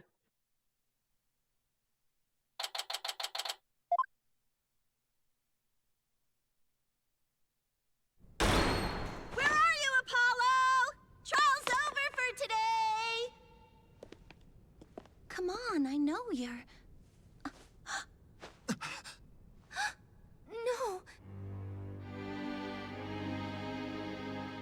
No way. Dude's already injured, why'd you have to do that to him? Uh-oh, anime girl trauma.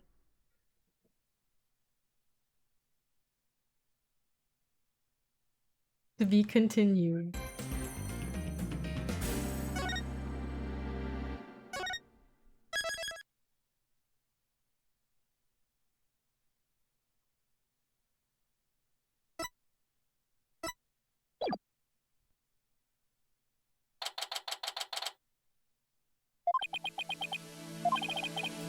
This isn't exactly how I envisioned the second day of the trial to start. But given how things ended yesterday... Oh no, the chickens, I hope you guys don't hear them. Good morning. The mood sure is tense, not that that's any surprise. Oh hey, did you read the paper this morning, boss? Paper? It came out of left field. You didn't read it? Then you don't know the big news.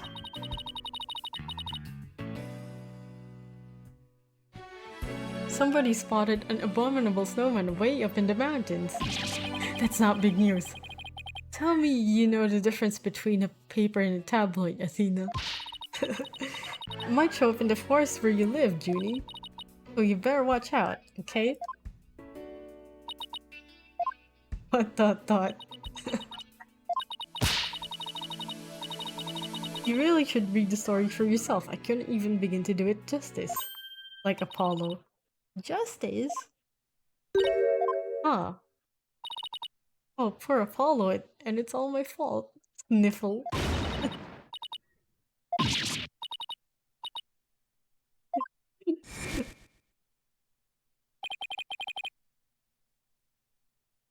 What we found yesterday was not Apollo's dead body, thank goodness. Yeah, I don't think they'd kill him.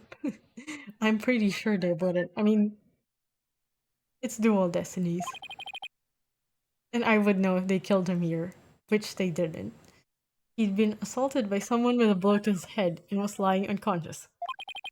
We rushed him to the hospital right away, and it looks like he's going to pull through.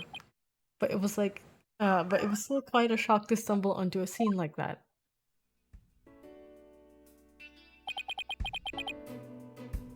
Is Miss Woods alright, Athena? Well, I managed to get her to stop crying. Now she's resting on that sofa over there. I guess she really feels responsible for what happened to Apollo. Poor Junie, she believes that the reason Apollo was attacked is because he was helping her look for something in that courtroom. Yeah, that is a valid reason, I feel like. I mean, for Apollo to get attacked.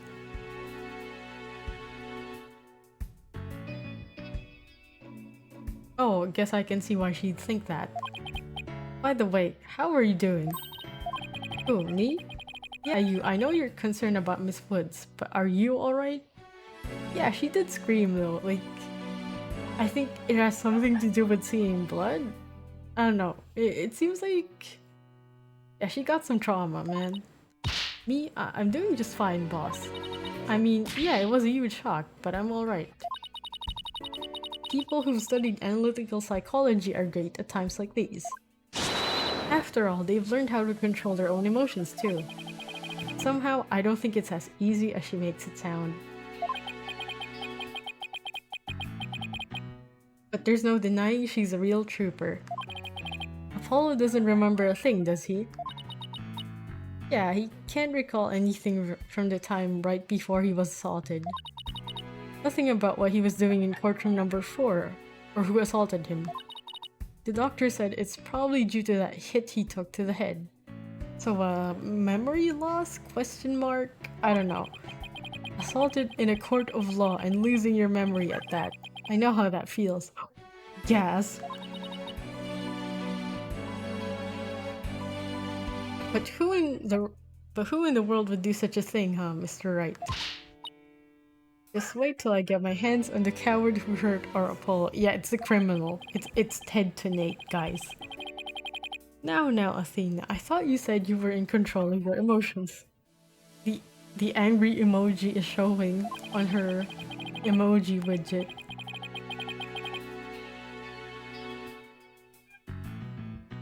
Let's just focus on helping Miss Woods, okay? But I admit, I'm just as upset as you. Man, Phoenix is he's such a good guy. Cool mentor. Okay, boss, you're right. Apollo's assailant can wait until after we clear Junie's name. That's the spirit. Now let's see. I better check the court. Okay, yeah, court record. Okay. It's time.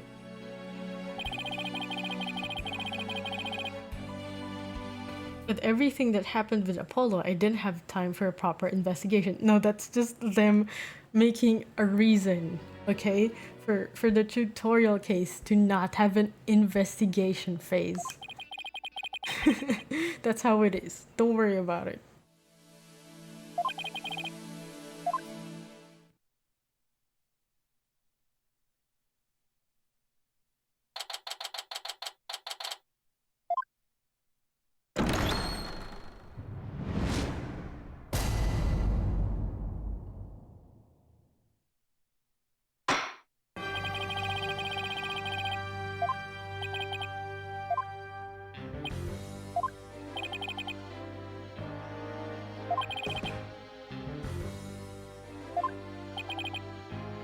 So the remote switch is still missing. Alright, I see. I must say I'm disappointed, Mr. Payne. Not angry, just disappointed. I apologize, Your Honor. Phoenix. Aha, looks like the prosecution is just as unprepared as I am.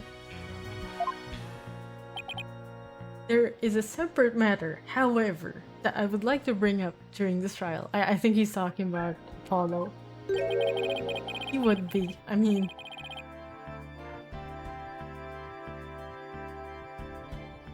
A separate matter, you say, and what might that be?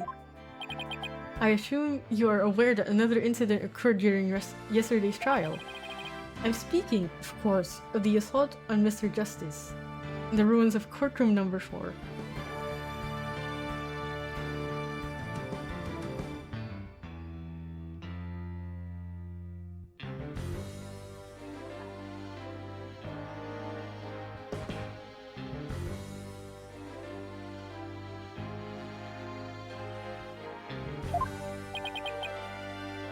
Uh-oh, why is he bringing that up?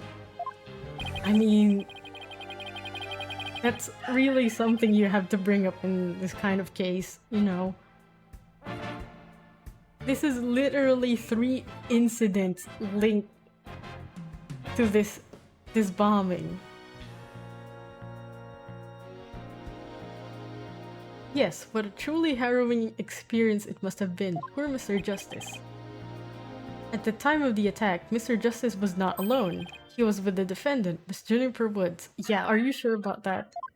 It's a very short time frame. He isn't going where I think he's going with this, is he? The prosecution wishes to indict Miss Woods on the charge of Mr. Justice's assault.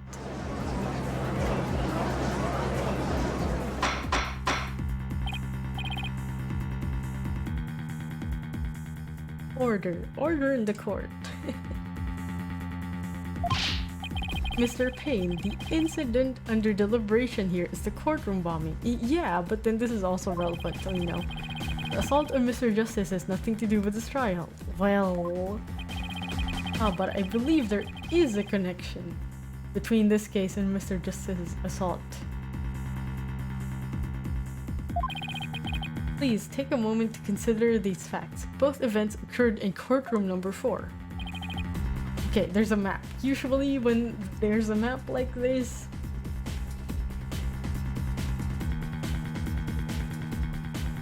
Okay, usually when there's a map like this, yeah, it's going to be used. You're gonna have to pinpoint stuff, I think. This is the location in courtroom number 4 where the unconscious Mr. Justice was discovered. As you can see, it's quite close to where Detective Arm's body was found.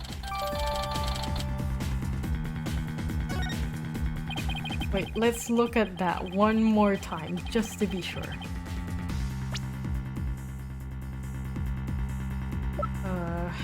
Okay. A diagram of the courtroom as it was when Apollo was discovered after the assault. So... Wait, so this is where Apollo is, this body right here. And it's near where the victim was found?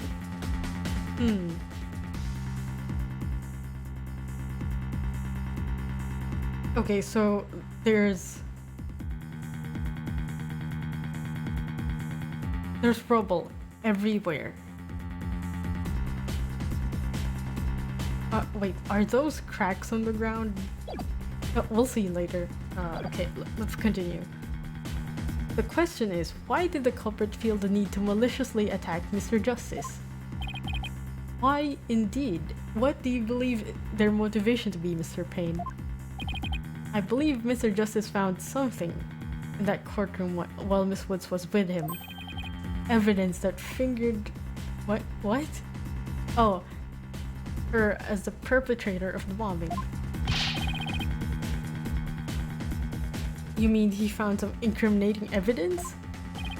Precisely, and so I surmised that the defendant picked up a piece of rubble and hit Mr. Justice on the back of the head in order to silence him. Objection! Ooh, objection. No, that is not... that's not an argument. No. He was devastated when we found Apollo hurt like that. Yes, that's true, but that is not an argument. Miss Sykes, please control your outbursts. Ahem. It is the prosecution's belief that by deliberating on Mr. Justice's assault, we will draw ever closer to the truth of the courtroom bombing itself. Very well. Miss Woods is hereby officially indicted on the charge of assaulting Mr. Justice.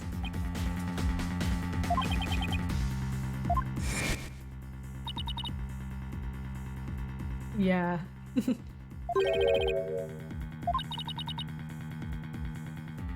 think Apollo must have figured something out. He told me I'm going to look for evidence to clear your name, Juniper. Suspicious. Maybe the two incidents really are related after all. I would like to start by hearing from the defendant herself. Very well. Bailiff, please bring Miss Woods to the witness stand.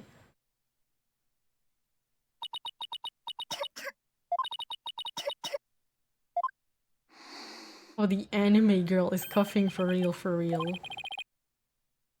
Guess she's still really upset about Apollo. Miss Woods, you went to the ruins of courtroom number 4 with Mr. Justice, did you not?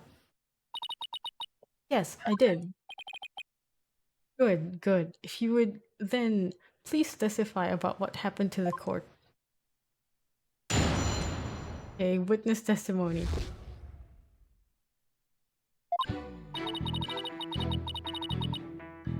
During the trial yesterday, I was overcome by a fit of coughing. Apollo stayed with me and went to the courtroom ruins together. But then I was called back to this courtroom to give testimony. Apollo insisted on staying behind in courtroom number 4. I swear I didn't attack Apollo. Why would I ever hurt such a kind person? So Mr. Justice stayed by your side while you were feeling unwell. What an admirable young man. I thought his loud voice was his only outstanding feature. He may look like a little imp at times, but Apollo can be really nice too. I hope she didn't hurt her wrist backhanding that one out. But one has to wonder, why did Mr. Justice stay behind the ruins? I think Apollo might have figured something out. Something. What kind of something? Something to do with a courtroom bombing kind of something, I think. I'm not doing that. New evidence for the case, was it? That's a very big kind of something indeed.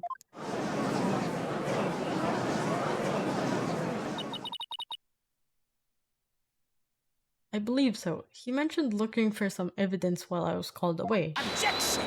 Objection. Just as I thought, there is a connection between the two incidents. Yeah, I mean, that doesn't necessarily prove that Miss Woods did it. But the defendant has told a very big lie, Your Honor. What lie is that?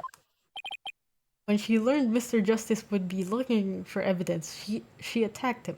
Again, that is pure conjecture. You suck.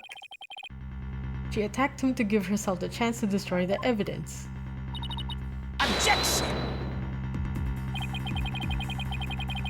Miss Woods repaid Mr. Justice's kindness with violence. We found the proof of her foul deed there in the courtroom ruins.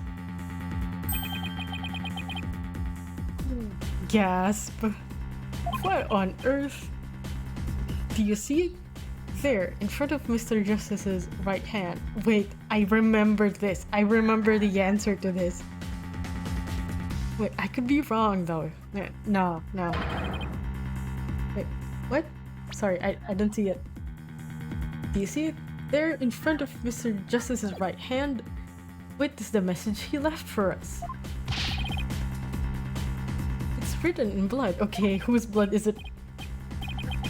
Oh, wait, W-O-O-D-S. Why, isn't that? That's right, Your Honor. It says Woods in capital letters. I submit that Mr. Justice left us the name of his attacker before he fainted. Wait, that doesn't make sense. When you're hit by a rock like that, don't you just... you knock out, right? Okay. Apollo is shown collapse on the floor. The bloody writing is also visible. Okay, let's take a look at that.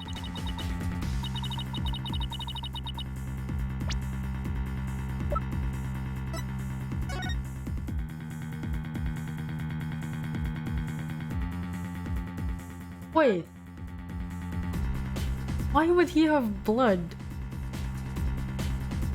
on his finger? Wait. I don't know. No, because if he was hit somewhere on the head, why would he have time to, you know, get some blood and write it down? We'll see. No, that can't be true. Why would Apollo write my name? Mr. Wright, the nerve of him leaving that message. Why would he do this? Hey, don't take it out on me. I don't understand it any more than you do. When we discovered Apollo yesterday,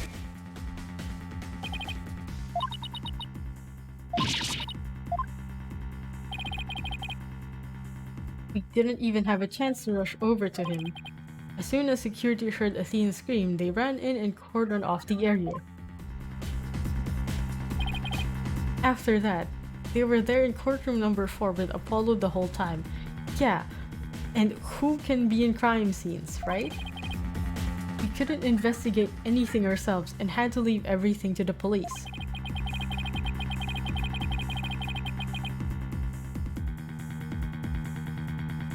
I hope you didn't hear that.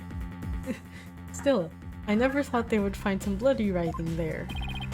Now then, please begin your cross-examination, Mr. Wright. Okay, cross-examination. As usual, I will be pressing all statements. If that's not your thing, I'm sorry. Hold it! Do you always cough when you get nervous, Miss Woods? Yes. Yes, cough, cough. Miss Wright, please do not make Miss Woods nervous by pressing her so ruthlessly. But that's barely even qualified as a quasi-question. Let's help her relax with a little small talk before we dive into the cross-examination. You know, ask her about her hobbies and her crushes and stuff. No. Her crushes? Really? I don't know about this.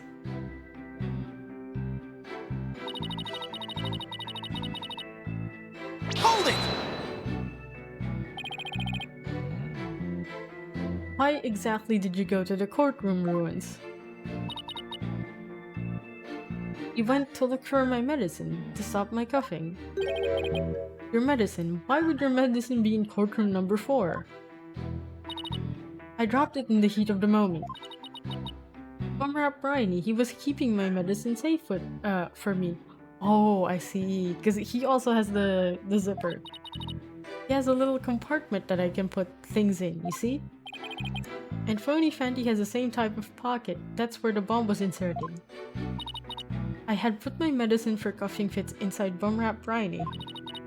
When I told Apollo about it, he said he'd help me go look for him. There was so much rubble in there, I was worried, but there was no rubble or anything in front of the witness stand. Wait, hold on, what do you mean there's no rubble in the witness stand? Hold on. Let's look at that again. Okay, if this isn't rubble, then what is this in front of the witness stand? Is that a carpet or... Because there's clearly something here.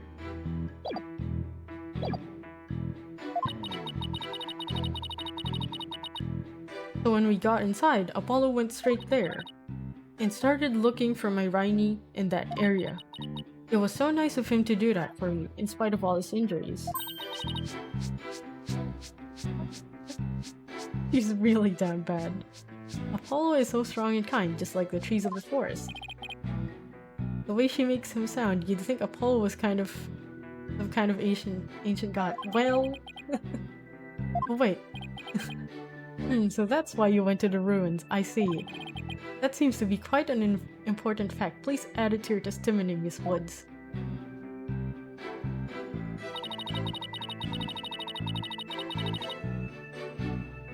Wait, do I present it now? Because I know this is the answer. I want to see what happens. I just want to see the other stuff. Hold it!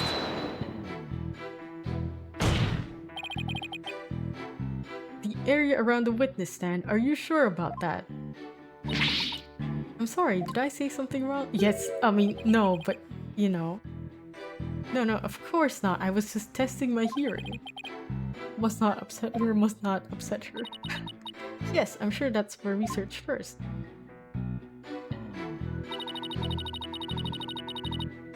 But then I was called back to this courtroom to give testimony. Hold it!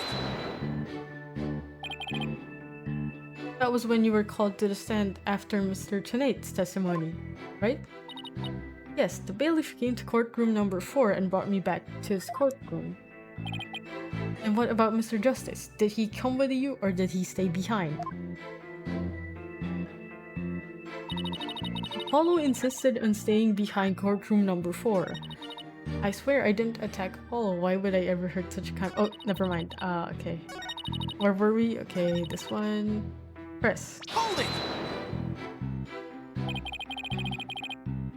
I better not ask her about Apollo. I know. I'll use some small talk here to get her to relax a bit. Do you have any hobbies, Miss Woods? Hobbies? Oh, well, I love growing vegetables in my garden. What? This isn't relevant. And I love to knit. I like sewing too. I made this outfit myself. Keep it up, Mr. Wright. It's working. Yeah, I don't know. This isn't relevant to the court case. No, ask her if she has a crush on anyone. No. No, why would you ask that in the court? Objection! Yeah, it's not related to the case. Let's move on. Let's move on.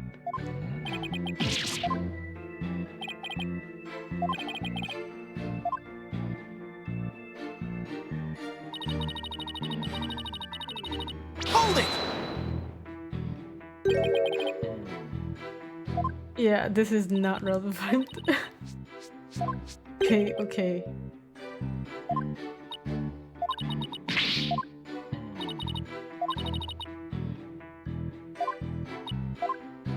You really think he'll be fine? But the sun goes down. Hey, don't say that. Do not say that. No, you're upsetting her.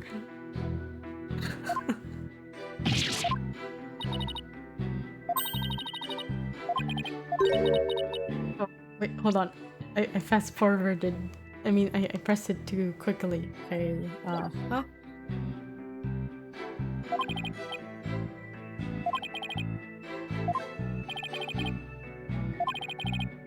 Yeah, the contradiction is here.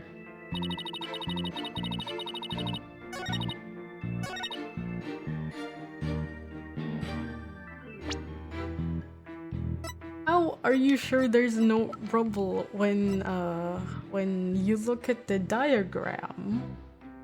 Objection! I should have said objection, not again. Sorry, force of habit, because when I play Ace Attorney games, I just present the evidence. I don't yell objection, because number one, there's really no reason for me to be yelling objection into the mic. But now that I'm streaming, maybe, yes, there is a reason.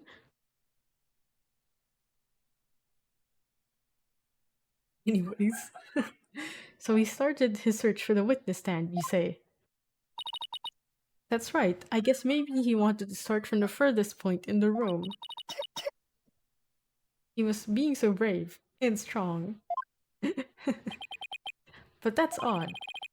Under the circumstances, he shouldn't have been capable of that. But he was, and he still is. He might not look it, but he really is brave and kind too. No, that's not the part I'm finding fault with. Someone has a crush on Apollo.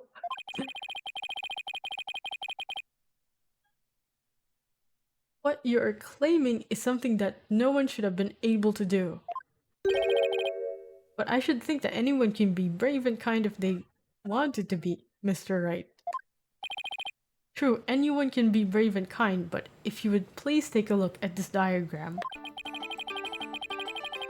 With the courtroom in this state, how was it possible to walk up to the witness stand? Oh. I see your point. The rubble blocks off access to the area around the witness stand. Wait, so that's rubble? Why is it in that shape if it's rubble? I mean, maybe this is the shape they used. I don't know. Does such a tiny inconsistency even matter? Yes, it does. Perhaps the witness is simply misremembering it. Great, now I'm not so sure it matters. A real man doesn't make mountains out of molehills, you know? But that's precisely what Mr. Wright does best. I call slander, Your Honor. So, was it really impossible to approach the witness stand? I have to say, it's a bit hard to tell with any accuracy just from this diagram. Yeah, we need a picture. Mr. Payne, do you have any other photos of the crime scene? Let me see, Your Honor. Ah yes, I have one more. Here it is. It's a more pulled back version of the photo I presented before. See, the thing! That's what I'm talking about. There's rubble and this thing was blocking the witness stand. You see it? It's right there.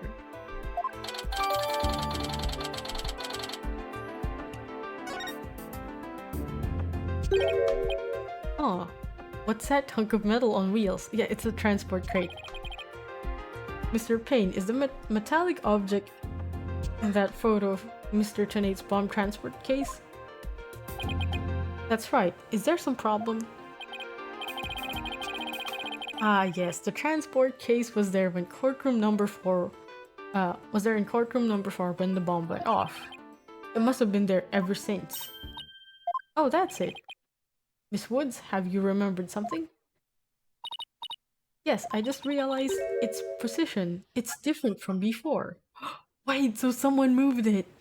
And who's the only person capable of moving it, huh? Wait, well, no. Other people could have moved it. But Ted Tenate's the only one that could access the contents, I think. I don't know. Its position. The position of what? The position of that big metal thing. The bomb transport case. Yes, when Apollo and I went there, it was in a different place. Okay, where exactly? Where the case is in... where the case is in the photo was open space, so it was easy to search the stand. Oh, sorry, don't mind that.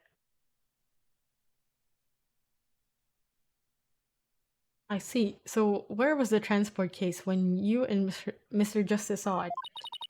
As I recall, I think it was more to the right. Oh, and then someone moved it and then wrote the thing to the right. Then that means, in that case, the case was over there at the time of Apollo's attack, huh? Wait a minute. I think I get it. I get it now. I'm having a big brain moment.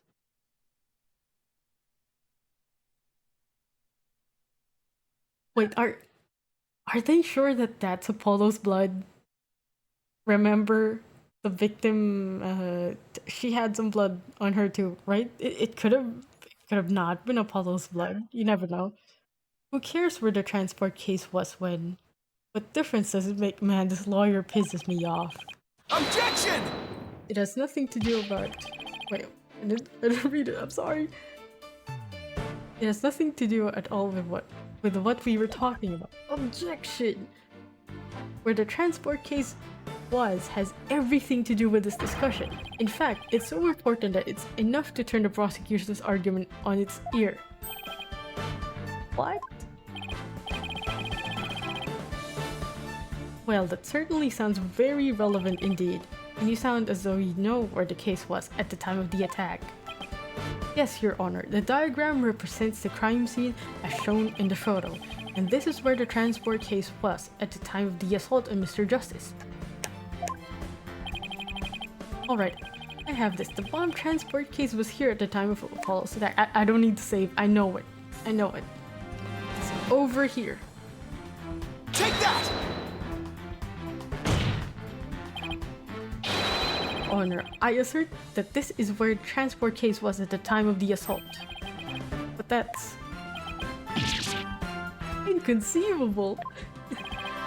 Miss Woods, was this where the transport case was when you saw it? Yes, that's where it was. Thank you, Miss Woods. I'm sure the court has noted an interesting fact about this position. The transport case covers up the writing in blood. Yeah? Exactly. If the transport case was in that position at the time of the assault, then no message could have been written there because the case was in the way. Yeah. Which leads us to conclude that Mr. Justice couldn't have left that bloody writing. Objection!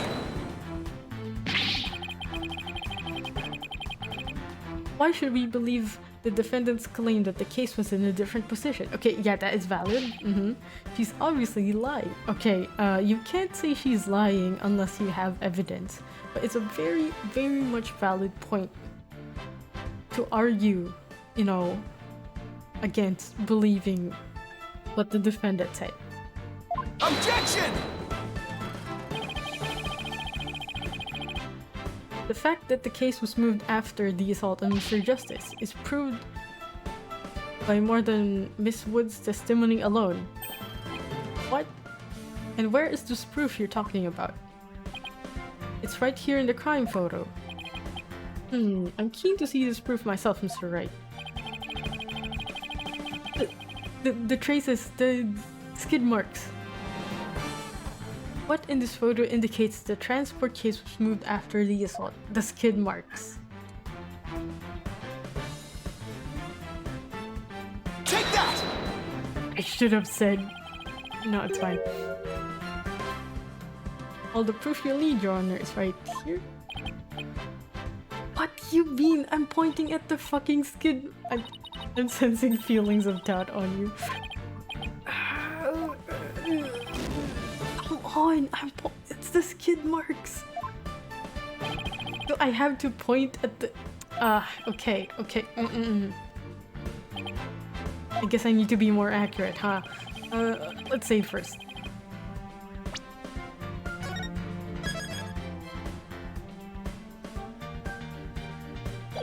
Okay, it is the skid marks. I am not kidding, dude.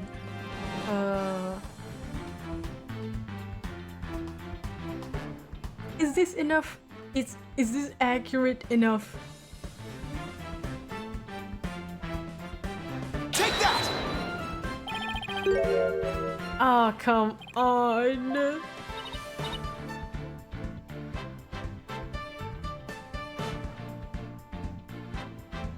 Wait, how do I load? Start. Return to title. Yeah. I'm saying, guys, this is the pro gamer move. Don't worry about it. Continue. That's the pro gamer move. That is also one thing. That is also one reason why I didn't plan on streaming Ace Attorney, because the way I play is... It's kind of, I admit, it's a bit annoying to watch. I'm sorry.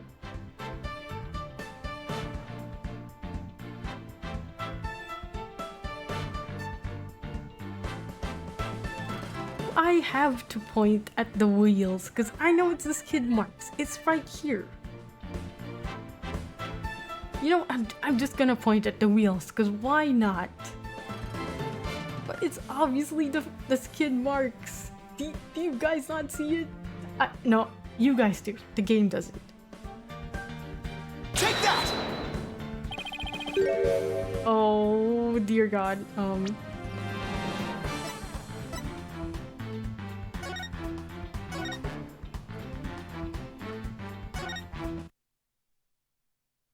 Okay, maybe I am going about this the wrong way. Let's look closely at the image again. So, we've established that it's been moved. So,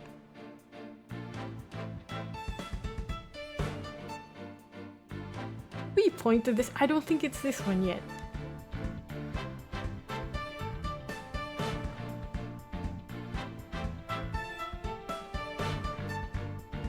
Okay, is it one of the rocks?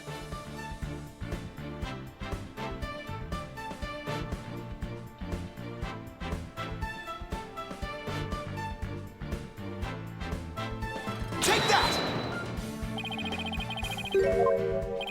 It's not. It is not one of the rocks.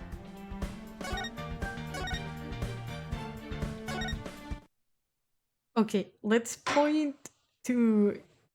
Yeah, but I don't think that's a proof, though. It can't be. Not yet. It is going to be used later. But not... It's not it. I'm talking about this. No, it's the skid marks.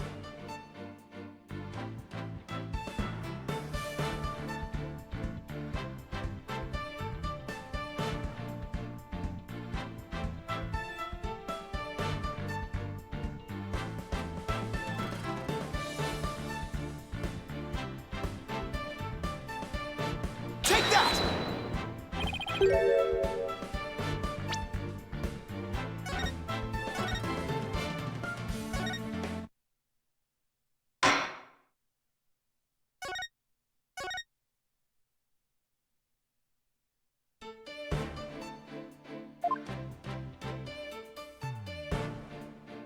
Oh, I see it. Here. Take that! Please take a look at the mark that runs over Mr. Justice's bandages right here. I see it, but what is it? This mark was made by one of the casters from the transport case carrying the bomb. As the case was moved, it ran over his bandages. Yeah. In other words, the transport case was originally to the right of Mr. Justice. Then, after Mr. Justice was assaulted, the transport case was moved. Wait, let's look at that again.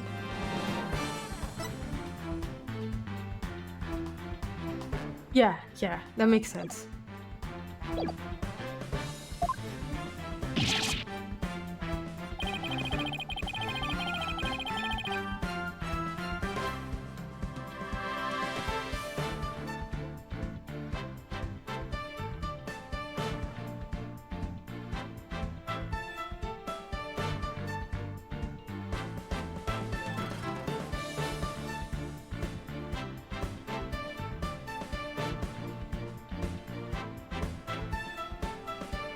Just as Miss Wood said.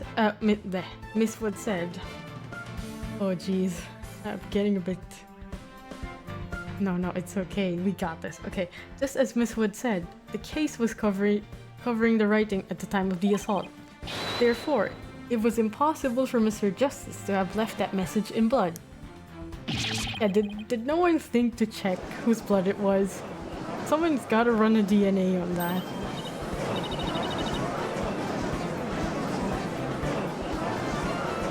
You did it, boss. It was a real nail biter, but you pulled it off. Yup, that should bring down the prosecution's claim like a house of cards. Well, not yet, but you're close.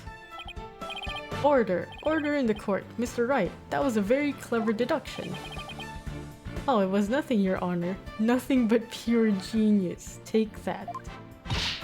Boss, I'm sensing a definite smug and braggy vibe coming off you.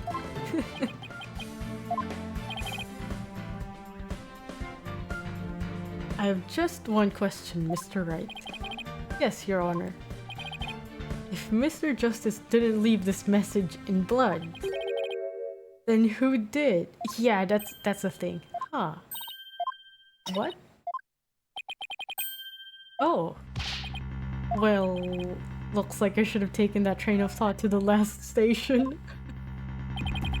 Well, I've heard a lot about this. So this is Mr. Wright's famous bluffing technique, is it? Oh my god, they're calling him out. Ah, this feeling. It brings back memories of the old days. Back when you carved out a name for yourself by bluffing your way through thick and thin. Gee, Mr. Wright, the judge kind of makes you sound no better than a two-bit con man. You made your argument with such confidence, Mr. Wright. Now I'd like to hear your answer with just as much confidence. Aw, hell nah. Hey, until the judge asks a question, you didn't catch on either, Buster. What now, boss? The angry emote. I hope you didn't bluff your way into a corner. Think, Phoenix, think. There must be a way through this. Yeah, it's very obvious. Don't worry about it. I have to dig my way to the truth somehow. Who could have written the message in blood? Someone else. It could have been... Okay, let's say...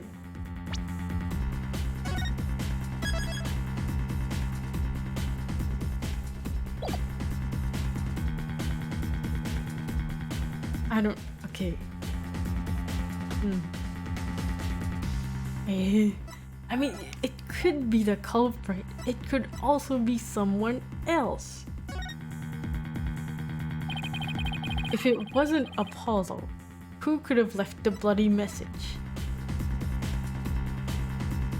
Objection! Wait, let's do it. Objection! Joe, I'm kidding. Take that! Take that! Please. There we go. To be honest, I don't actually have any real proof of this. Well, you will once they get the analysis on it. But I've come this far, there's no turning back now. Besides Apollo, there was one more person who shed blood at this crime scene. Person who shed blood? You don't mean... Oh, but I do. I believe it was Candace Arm who left behind this message in blood. What? What?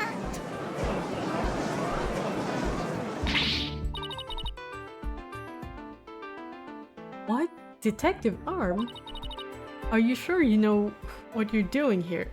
It's funny because at this moment we barely discussed the circumstances of Candace Arm's death. We were so focused on the nature of the bomb. You know, the bomb being inside the what was it? The elephant stuffed toy. And then we focused on, you know, what happened after it was detonated, and then the Apollo incident. We have barely discussed what has happened to the victim. And that's the case we're deliberating on, right?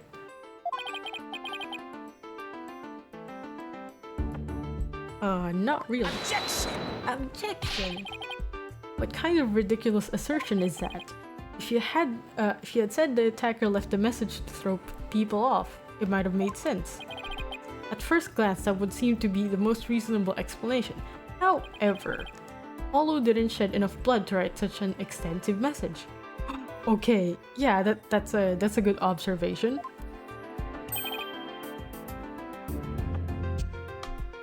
Uh-oh. Ah, I see. Even the photo makes it clear there wasn't enough blood to write all those letters. And Mr. Justice did survive. I suppose he didn't bleed very extensively in that case. Okay, let's look at the death thing again. The autopsy report. Trauma to the back of a head caused by impact with a flat object, and then there's this image. There is a lot of blood. You see that? That is enough blood. Wait a minute. How'd she stay conscious enough, long enough to do that? How? There's so much blood. I don't know, man. I don't know how head injuries work.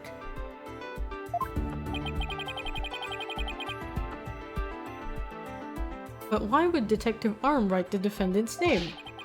There is no connection between the two whatsoever. You were arguing that she... Man, this lawyer sucks. He got no brains.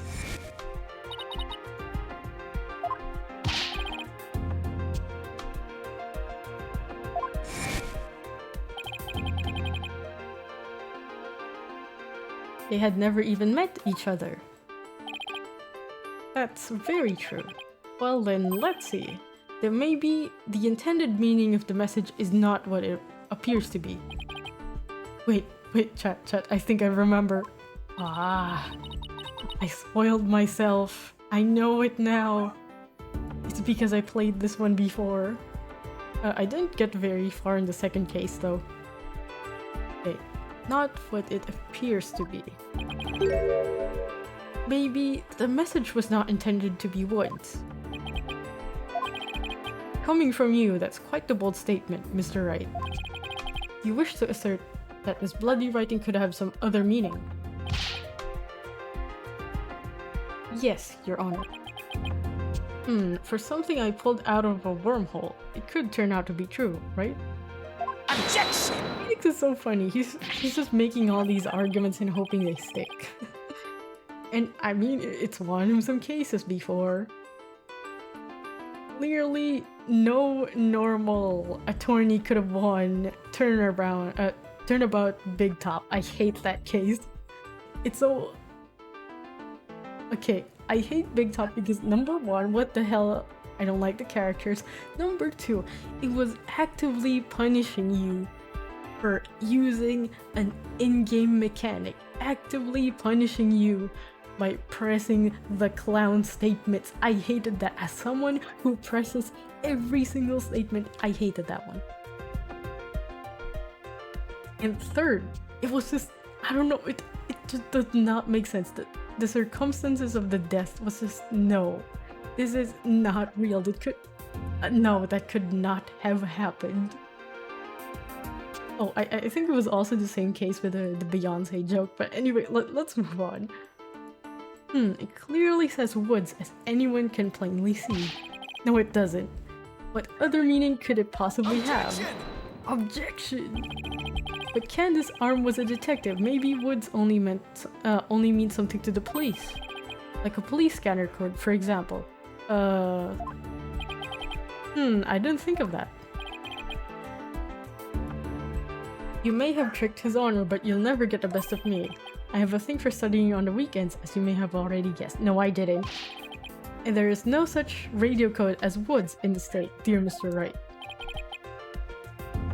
Is that a fact? Don't look at me. I know as much as you do about police codes. Enough of this. I was quite taken with the defense's new theory. But if they can't substantiate it with anything, then I must end things here. No, please wait, Your Honor. Very well, but before we discuss this theory any further, I demand a plausible explanation. So, Mr. Wright, what is the true meaning of the bloody writing? Well, I believe it's... and no stalling. He knows the techniques that Phoenix Wright uses. If you can't come up with an answer quickly, I will declare this discussion officially over. Okay, let's save.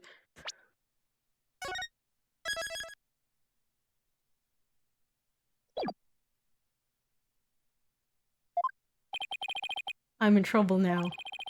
What other meaning could it have, besides the obvious one?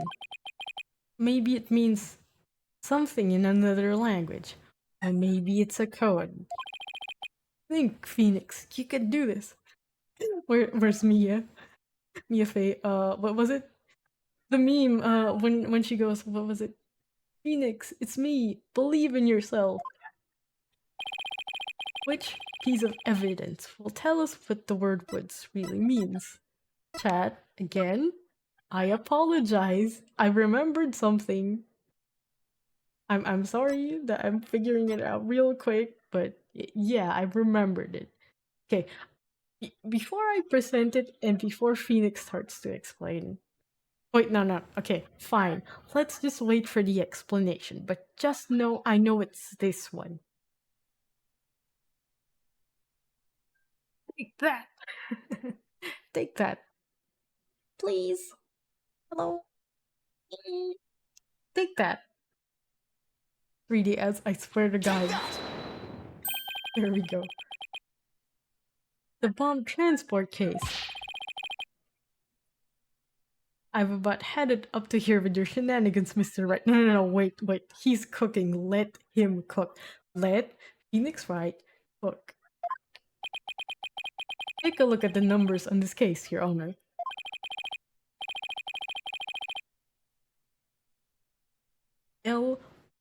L1015R. Does this string look vaguely familiar? L100. Wait, was it 1100? I don't know. Am I? No, it's 100. God damn it. Anyways, doesn't matter. What does this have to do with anything? What could those numbers possibly have to do with the case at hand? Now please take a look at the bloody writing shown in the crime photo.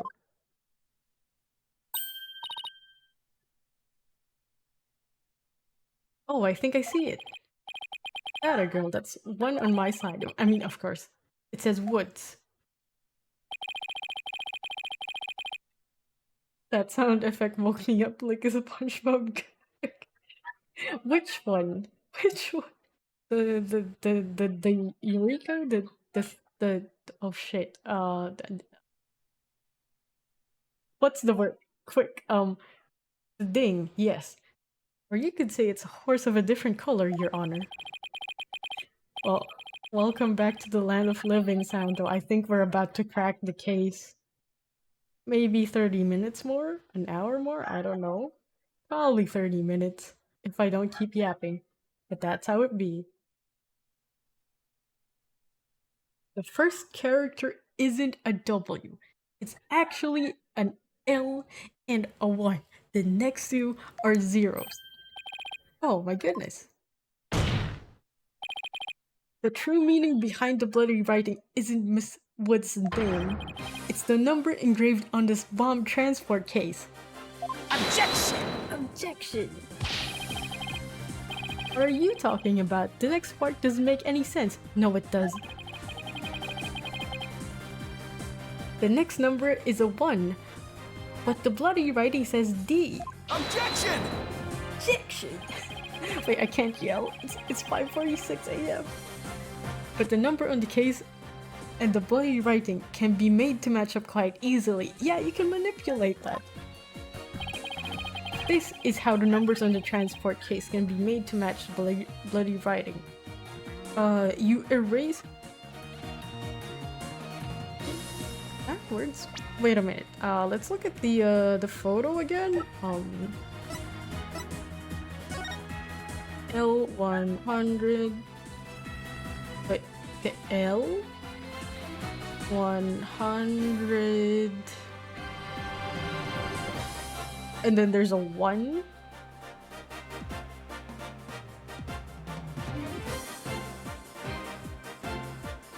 Five. Wait. L100. Then there's a 1 here, right? 1. Wait. The R is covered, dude. The R is right here. The R is right there. It's covered. So L100 and 5. He added 1 line. Okay. What? What do you mean erase? Ah, man. Erase. So the choices are read it backwards, which is not the right one. No. So either erase 1 line or 2 lines. Man. Hold on.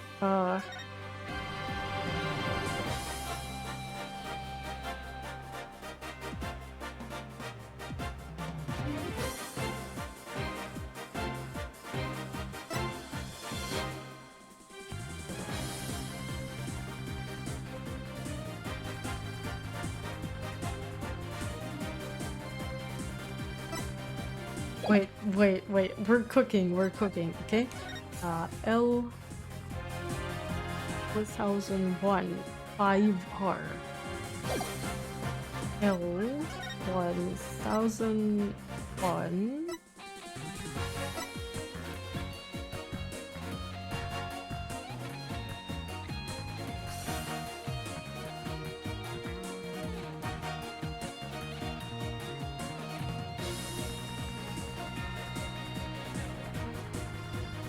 Hold on. To me, it's more like adding 1 more line, but the choices are saying either you erase 1 line or you erase 2.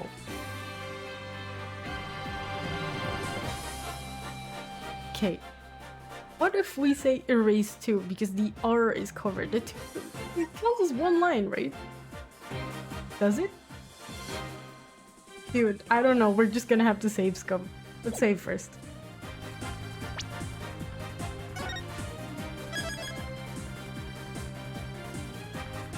I'm gonna say 2.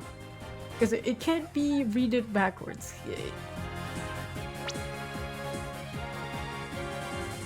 It's not. It's not read it backwards.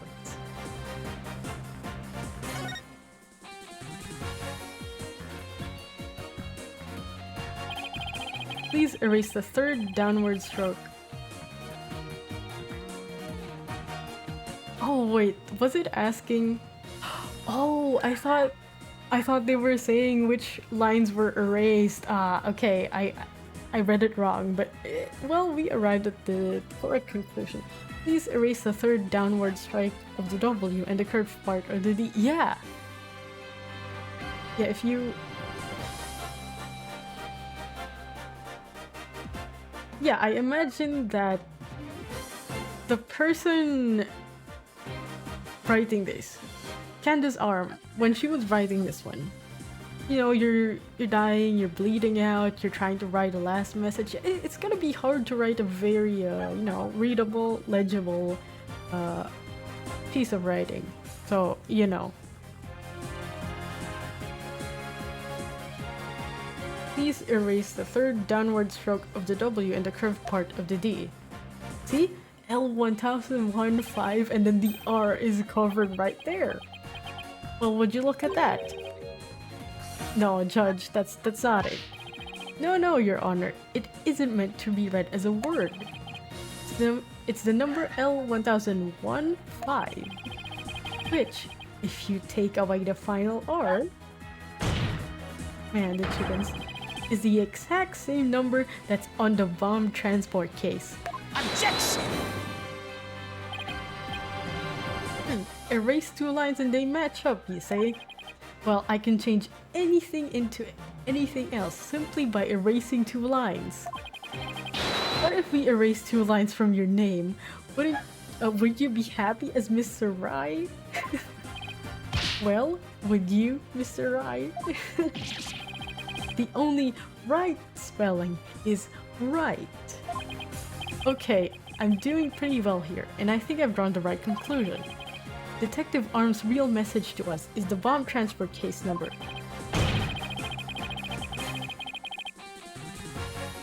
Your Honor, the two lines were added by the real culprit to intentionally mislead people. I mean, yeah, that also could be.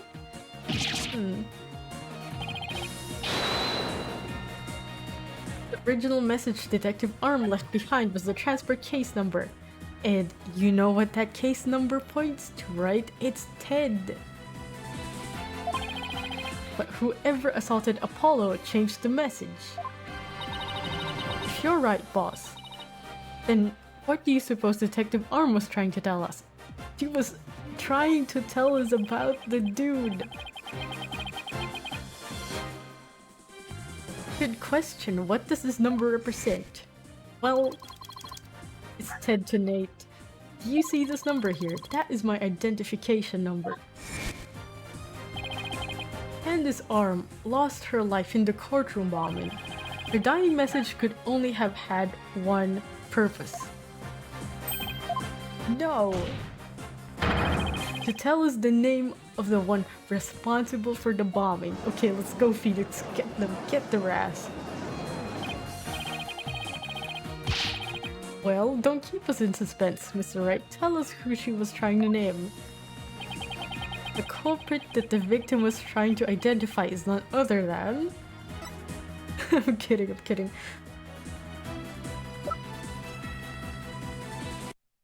Take that! 3DS, please. Take that. Hello? Take that. I'm going to speak. Take that! Okay, I spoke really up close and personal into the mic to remind it that it should function. Anyways,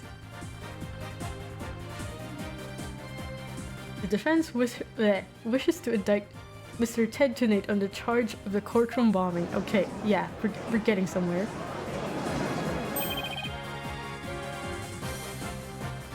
Ted Tunate. Apparently, disabling bombs isn't Mr. Tunate's only specialty. Somehow, the victim must have realized he was the bomber. So when she was caught in the blast, she left his bomb transport case number as her dying message. Wait a minute. Okay,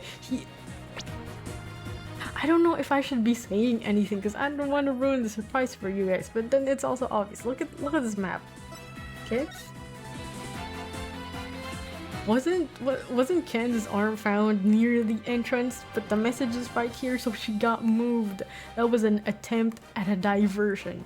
I swear that's an attempt on a diversion because the criminal didn't want the message going out like that, you know, being associated with Candace's arm. He left his bomb transfer case as her dying message. Okay, she used Mr. Tenate's own ID number to finger him for the crime. I don't like how that's worded anyway. Why would anyone go out of their way to write an ID number? Okay, there are 3 reasons. Number 1, well, you're easy to identify, you know, with an ID number because it's connected to you. Number 2, do you really think she has enough life in her to be writing an entire name? And number 3, I think if that's the last thing in your thoughts, right? You would write it. But why the case specifically, I don't know. Wouldn't they simply write the person's name? Oh my god. My 3DS almost fell, I'm scared. He's got a good point there. What do you have to say to that, Mr. Wright? The only Detective Arm would know the answer to that, but allow me to offer a theory. Perhaps Detective Arm couldn't recall Mr. Tenate's name in the heat of the moment. I mean, I guess, but I don't know. Oh, yeah, they met for the first time. Okay, yeah, makes sense. As I recall, this was the first meeting between the two. It's entirely possible they wouldn't have been familiar with each other. Yeah, okay, makes sense. Or maybe using the ID number was a way to hide its true meaning from the real culprit. Yeah, plausible. Plus, lowering the odds, they would erase the bloody handwriting. Filipino firefighter accused of using explosives recklessly named Bomb Barrel. No. I hate it. Why are these names good? I think you should, if you make an Ace Attorney fan game, I think you would do a really, really good job of coming up with the character names. This is your second hit tweet or hit message of the stream.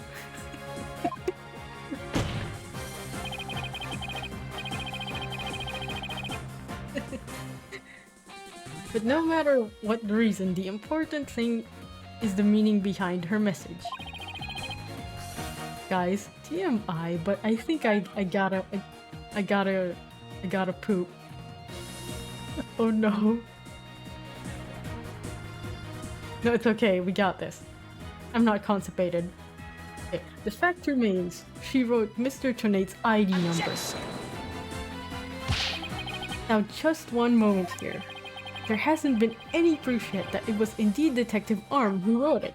Well, there's an easy solution. Don't you guys have I don't know, a way to test that? You should. The bloody writing wasn't found during the investigation of the blast. After the blast. Yeah, I mean, that doesn't mean it wasn't there. You just didn't find it. Detective Arm had left the message. It should have been found at that time. No. Bull crap, dude. Filipino mannequin. No way. How do you keep coming up with these names? How? Just how? I can't believe you just woke up from a nap and suddenly you have all these really, really funny Ace Attorney name ideas on you. Objection! Oh no, I'm remembering that one screenshot. That one, what was it? No, it was a picture of a book. No, I don't think I can talk about it. The contents are not great, okay? They were supposedly books for children with content that isn't. But anyways, pun names. Yes, let's go back to Ace Attorney. Don't mind that. Don't worry about it. Okay, we're good. Naturally, Mr. Tenate hid it before anyone could discover it. Yeah, he could do that. And there's a simple explanation for how he was able to do so. A bird was flying outside, and as you guys know, my setup is literally beside the one I was going. What is that? Oh, guys. Hold on. Oh, it's morning already. I see the sun. Yeah, it's fine. Mr. Trinate was able to cover the message up because he was the first to find the body, as he said. The first person to discover the bloody writing was Mr. Trinate himself. I was the first one on the scene after the explosion. I went there to ensure safety, but I ended up discovering a dead body.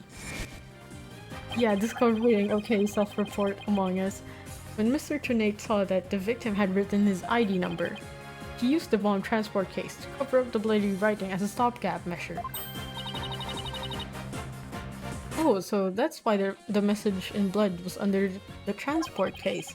He didn't have enough time to try and scrub away the writing. Yeah. If he didn't report the body right away, he would look suspicious.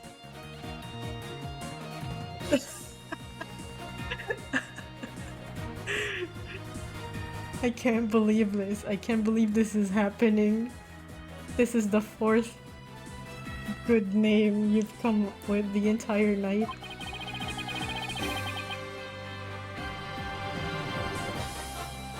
So those letters lived on to serve another function. When Mr. Trinate used them in another incident, yeah, when he did the fake blood thing. Oh, the assault on Mr. Justice. Exactly. Mr. Trinate hit upon a plan to use the bloody writing for his own purpose. But he didn't clean it away. Instead, he made it look like Mr. Justice wrote it. By adding 2 lines to the writing that Detective Arm left behind, he changed the meaning of the message. He made it look like Mr. Justice was accusing Miss Woods of the attack. So that means the only person who could have altered the bloody writing was a courtroom bomber, who was the same person that assaulted Mr. Justice. And that person is Ted Trinate. Oh my god, he's bald. He's bald.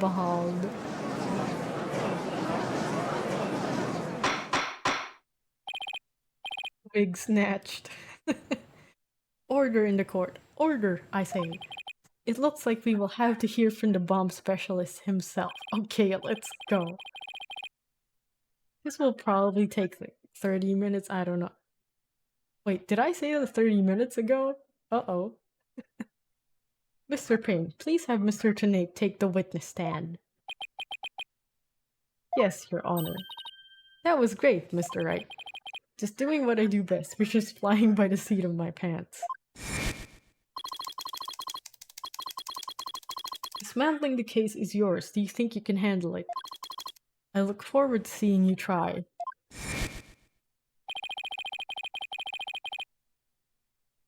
Finally drawn Mr. Trinate back onto the witness stand.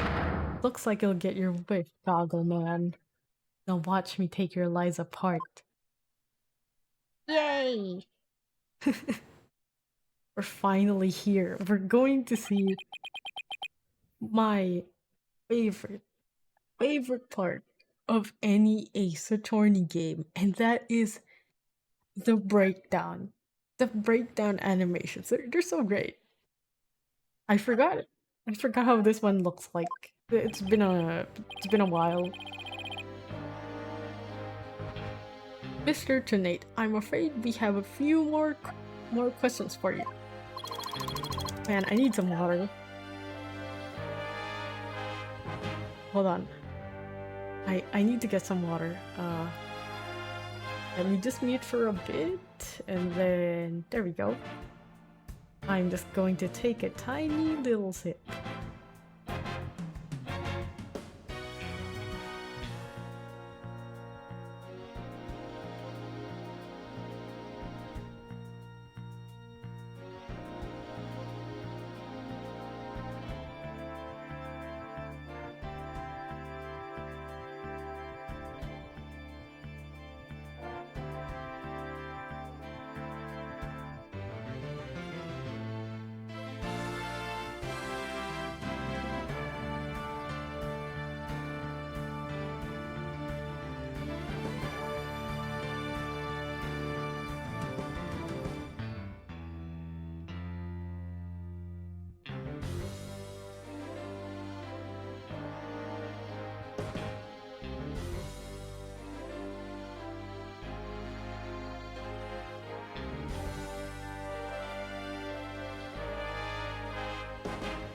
That that was not a tiny little sip. I was I I was thirsty. Okay, I thirst sometimes. Even snails are capable of thirst. Okay. I was keeping a close eye on the proceedings from the gallery. Oh, yeah, shut up. The allegations are all laughable. Well, you're laughable. You look stupid. I'm kidding. Objection! I wouldn't be laughing if I were you, Mr. Tenate. The message in blood matches your ID number. Same ID number that is there on that bomb transport case. Such a far-fetched theory. No better than a tangled ball of wires. Well, yeah, can someone clear out the rubble and, you know, maybe test the blood? I've had them there. What? I've have them untangled for you in no time at all. You were the first person in the scene after Detective Arm left her message in blood. You were the only one who could have hidden the writing and then used it again later. Yeah.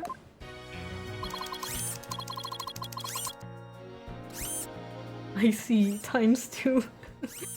But then, let me ask you. Do you have any proof that Detective Arm wrote that message? Well, we don't yet. I keep saying this. You could literally just go and test the blood. This fucking court, I swear to God. That's a very good question. Well, do you, Mr. Wright? The best way to prove that Detective Arm wrote that message is to, again, analyze the DNA. It's very easy. Your Honor, I request that a DNA test be performed on the blood itself. Once we know whose it is, it will be obvious as to who wrote the message. Aha, I see you, sus, Among Us. Very well. Bailiff, please put in a request for a DNA test for the forensics team. Yes, Your Honor. It will be some time before we have the results of the analysis. Until then, let's hear more from the witness. I would like nothing more, Your Honor. Yo, I hate it when he makes that face. I want the court to hear how ridiculous the defense's theory is. Witness testimony. Okay.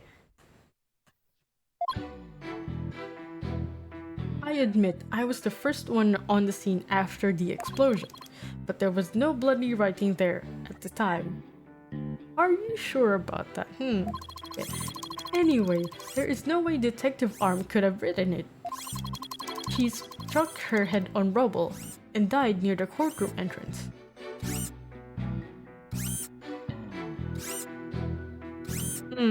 Yet you could make that argument, but at the same time, if you were the first one there, you could have simply moved the body, right?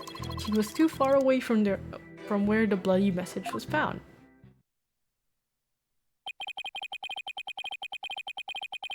See, this only works if you don't have the tech to analyze DNA on the blood, right? So it's going to fall apart the moment that, you know, the results come back. So you're saying that the victim's body was nowhere near where the writing was. Precisely. It is as plain as day that she could not have written it. It's true that the body was discovered near the entrance to the courtroom. Please have a look at this crime scene photo. As you can see, there is blood on the rubble near the victim's body. She must have died after hitting her head there. Courtroom bombing photo added to the court record. Okay, courtroom bombing photo. Crime scene photo. The aftermath of the courtroom, number 4 bombing and victim. Okay, let's take a look at that.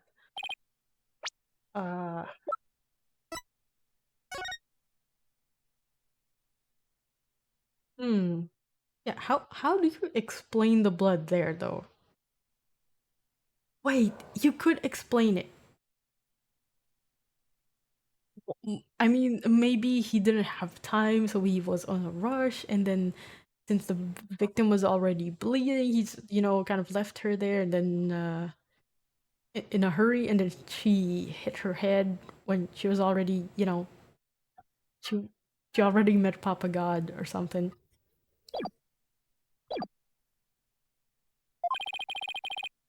All right then, Mr. Wright, you may cross-examine the witness. Do you have what it takes to take my infallible testimony apart? It's not infallible. Shut up. Cross-examination. Okay. Let's save.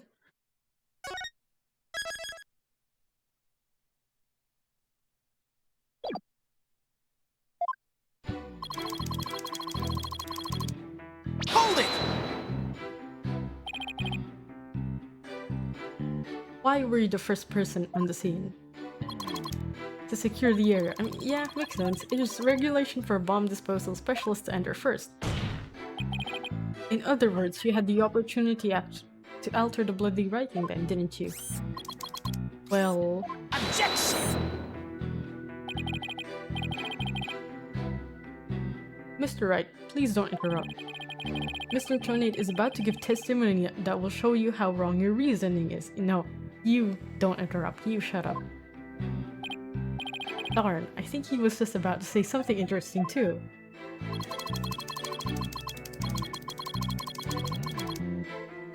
When I went in and saw the aftermath, well, it was quite the disaster. Okay, elaborate. But there was no bloody writing there at that time. Hold it!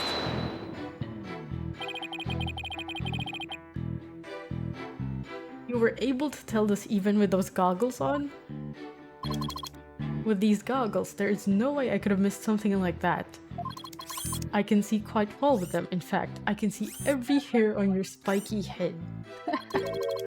Oh, you have a few grays, Mr. Wright. Low blow. What? Poor Mr. Wright, you're always working so hard, keeping our office together. Wait a minute, I don't have any gray hairs. Just kidding. Objection! This court, I swear. I understand why people in the Ace Attorney universe voluntarily go to court and watch these proceedings, because none of these people are normal and they're entertaining, you know? Must be fun being a character in the Ace Attorney universe. I object to the witness's attempt to prematurely give me gray hair. Mr. Tonate, this court frowns upon untoward comments on a person's hair or lack thereof. I'm sensing a great sorrow coming from the judge. My apologies, Your Honor. May I please continue my testimony? Okay. Anyway, there is no way Detective Arm could have written it. No, no, no.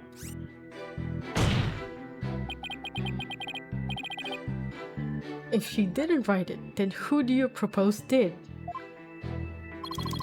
Mr. Justice, of course. Yeah, no. He's not even dead. Shut up. Just before dying, he wrote the name of his attacker, Juniper Woods. No, he's alive. A final message from your poor subordinate. Poor Mr. Justice. I'm starting to get all misty-eyed, but he's alive. Yeah, Paul is not dead, folks. So how can you be sure it wasn't Detective Arm who wrote the message? It is very simple. She had struck her head on rubble and died near the courtroom entrance. This, I'm going to save here. Now this is the one we should be presenting evidence to, since she didn't. It wasn't like that. I don't know, because it's a flat surface. I mean, that is a flat surface, but something is up, okay? Hold it! You imagine she was thrown back by the force of the blast.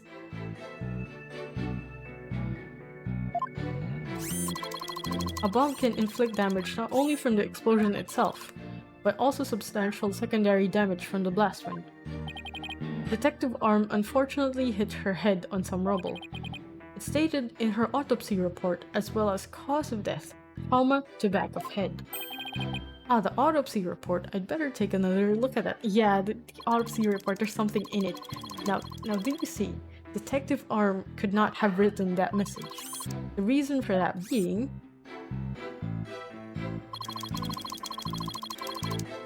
he was too far away from where the bloody message was found. Isn't it possible she could have crawled to the area of the bloody message? No, instead of her crawling, I think she was moved there. She was moved to the, to where, the entrance is. If that were true, then how did she return to the spot near the entrance? Maybe she crawled back. No, Phoenix, no, that's not it. Hey, did this guy just me? Would you like to get down on the floor and give us a demonstration of your theory?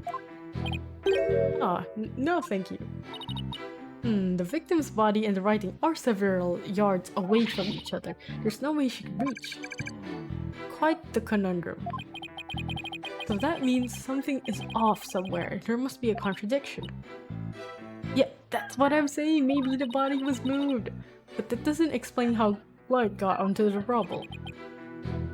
What if that was done? Yeah, that's what I'm saying. What if that was done by the real culprit after the fact? If that's the case, then something about that might contradict the evidence we have.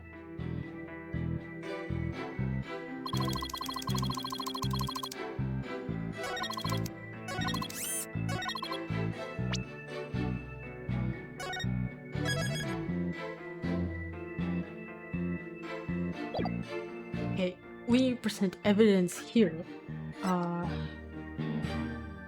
Impact with a flat object. Is this a flat object? It says flat object. Is that flat enough?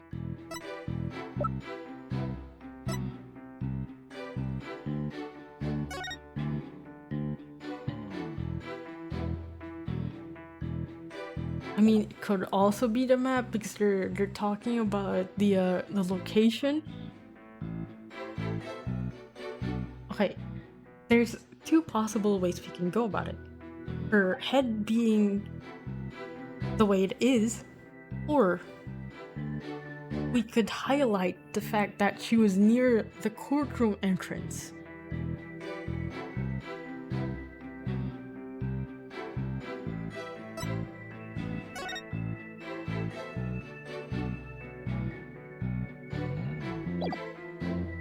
Wait, where was she found? Here.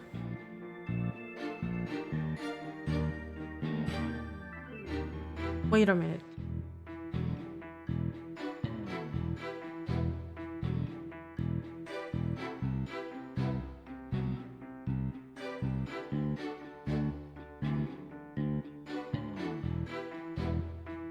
I don't know which angle to go for.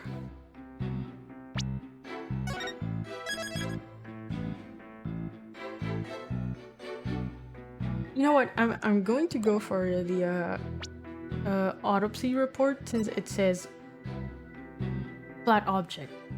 Objection! Man, I forgot to do the evidence. Okay, you are a terrible liar, Mr. Tonight.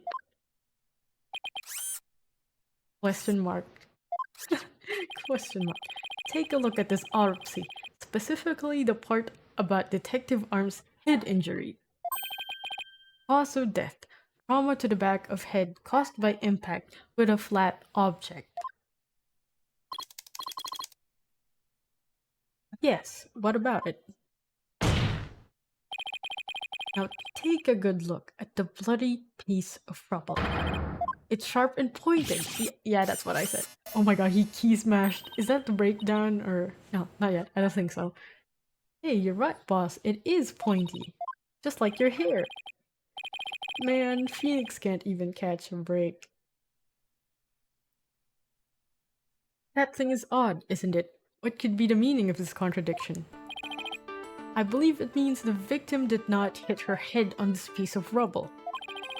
The blood stain you see is just another fabrication. Its purpose is to mislead us into thinking the victim died near the courtroom entrance.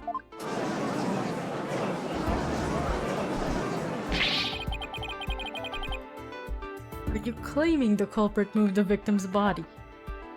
Okay, there's two questions here. The body getting moved and the murder weapon.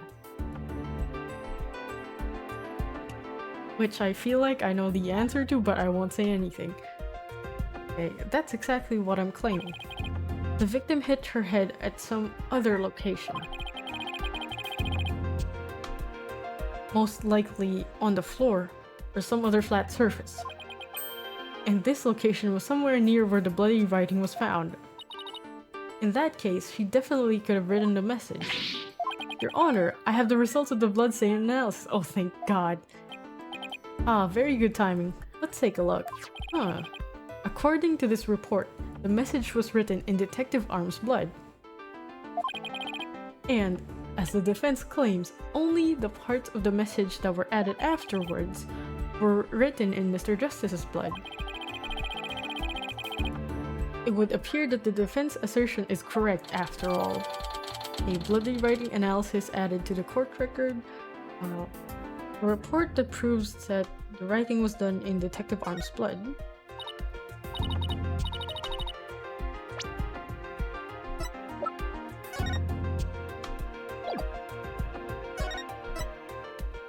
A bloody writing analysis. DNA analysis definitely proves the blood of the writing to be that of the victim Candace Arm, age 27. However, the lines that were added later were found to be written in the blood of Apollo Justice, age 23. Yes, you did it. You're right, boss. Now I have to drive it home. I'll have to take a good look at the bloody writing analysis later. Okay, yeah. Okay, I got it. Why is he key smashing?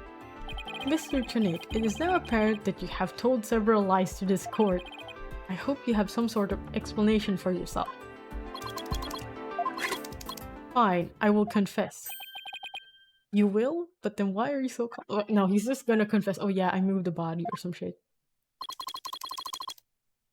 This time, I will tell the truth. No, bull. That is bull. The truth. It is true that Detective Arm wrote my ID number. She very plainly wrote L1015R. I was shocked, but I did not detonate the bomb. Detective Arm must have mistaken me for the real bomber. Not wanting to be accused, I moved the body and covered the writing. My bad. What do you mean, my bad? You can't tee-hee your way out of this case, criminal. I see. So it is your assertion that you merely moved the body. Is that it? That is correct. I did not kill Detective Arm. Oh well, if that's all you did, then wait a minute. That in of itself is a criminal act. Yeah, checkmate. Glad to see you finally cross that finish line, Your Honor. Very well then. Your cross-examination, please, Mr. Wright. Okay, let's save again.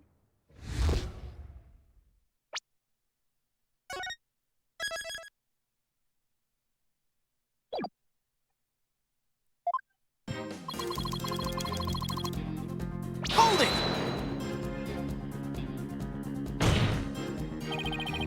So you admit that you actually did see the bloody writing that Detective Arm left.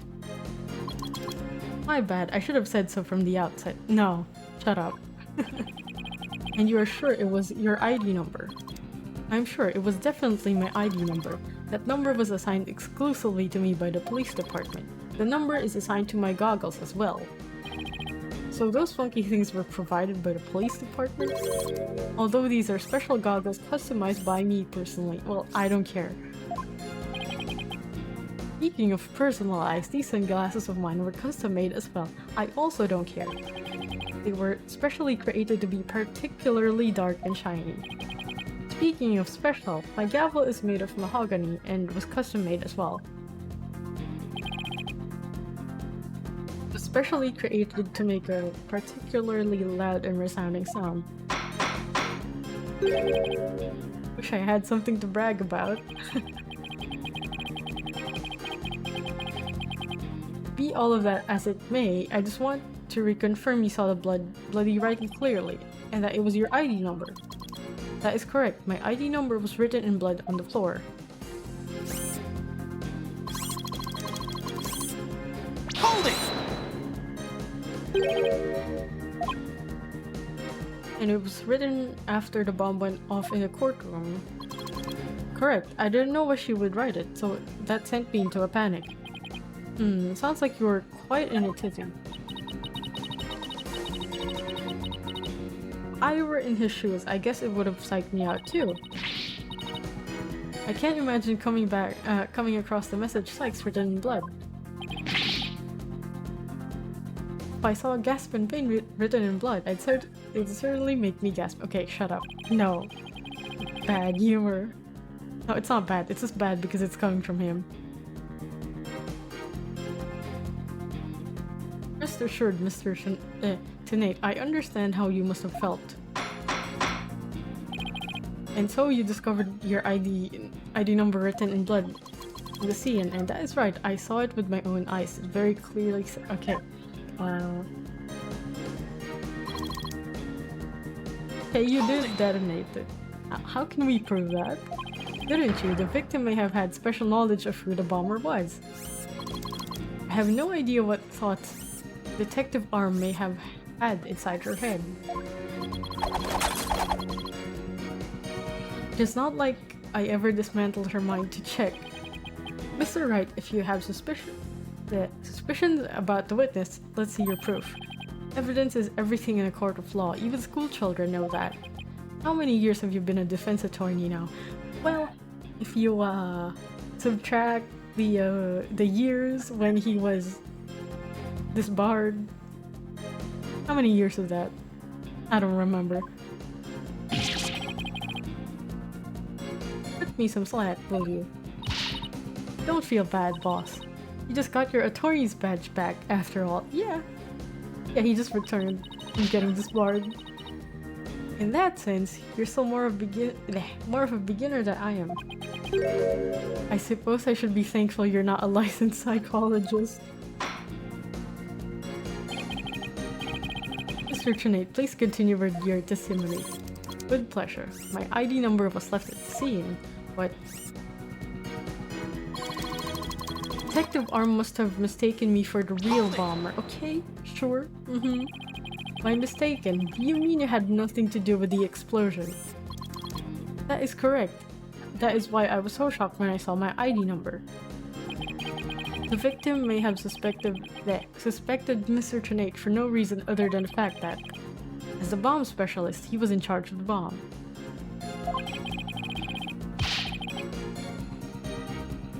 In other words, a false accusation. It's vocational discrimination, I say. Okay, watch where you're taking that argument, because remember the stuffed elephant. I do not support discrimination of any kind. Well spoken, Your Honor. If the victim had been found to be killed with a gavel, Mr. Bluesuit over there probably would have pinned the crime on you. He would? Well, that just wouldn't do. Mr. Wright, if you dare try to pin anything on me, I will find you in contempt of court. But I've never even tried to harm a hair on a strand of your beard, Your Honor. Because he's bald. Well said, Mr. Payne, because I am so closely associated with bombs. I was afraid I would be prosecuted if anyone saw the bloody writing. Not wanting to be accused, I moved the body and covered the writing. My bad. Okay, this one is sus. Hold it! You didn't think to clean away the bloody writing. I mean, he has no time. I didn't have the time. By the time I found the message, the blood was already dry. The police were waiting just outside for me to secure the room, and I still had to move the body. I was in a panic. With no time to spare, I temporarily covered the writing with my case. Didn't you think the police would find it during their investigation? Regulation stipulates only specialists may touch transport cases. Okay, then can someone check transport case for fingerprints? Just so that we know who moved it when Apollo was, you know, I mean we already do know, but just in case, you know. Because of the danger, you see. I thought I would clean up the writing once they were finished. My bad. My bad, does he really think that will just magically smooth everything over? This guy is something else. And I don't believe Detective Arm's dying message was just some mistake. He won't wriggle out of this that easily. What did Mr. Trinate see when he first discovered the bloody writing? There has to be a contradiction hidden in his testimony somewhere. And there he is. Okay, which one are we pressing here?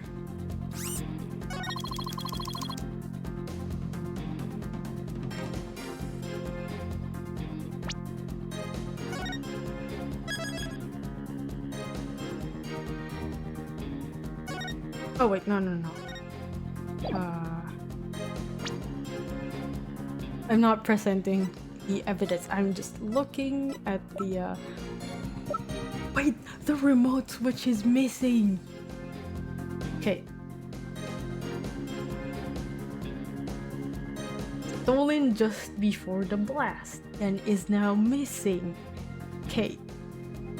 I really want to say it because I think I figured something out, but I don't want to spoil it for chat. No, I'll just say it, I guess. Why do you think the remote is missing? Number one, you know, it's an accessory to the crime. Number two, flat surface?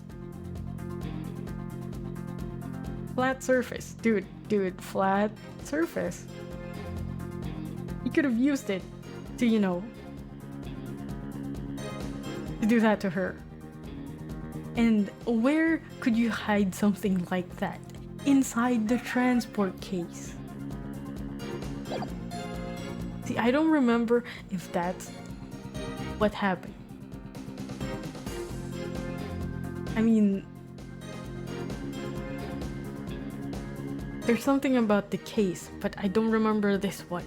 I'm not 100% sure, but I think that's what's happening.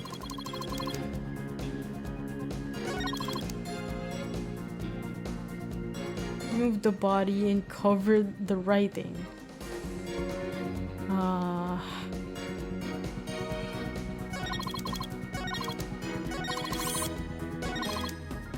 I don't know if we should be presenting here or here. Okay, let's try this one first.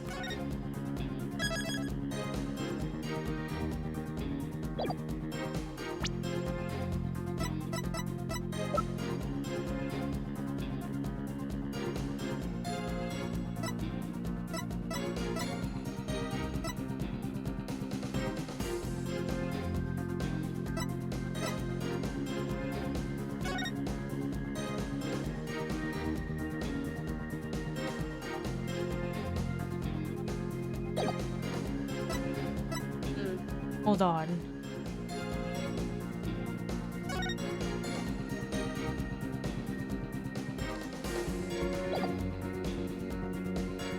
I don't know.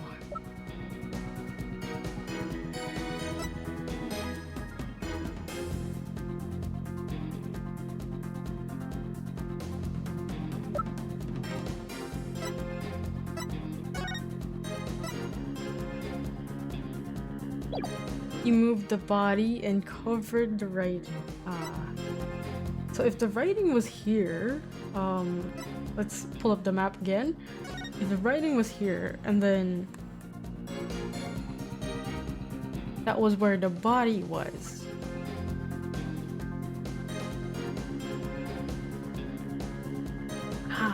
Okay, this might not be it. But wait a minute.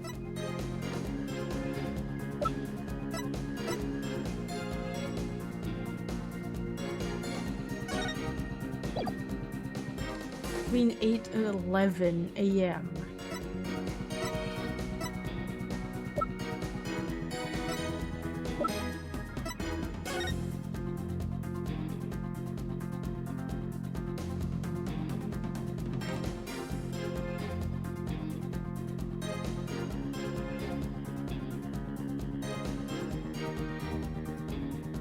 Wait a minute. Why was it inside this thing though? How?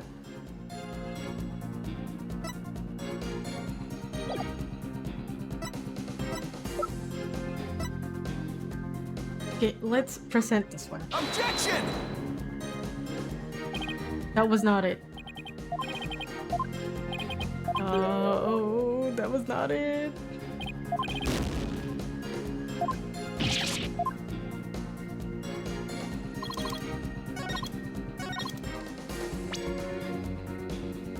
Objection! Oh god, no, I used it too early.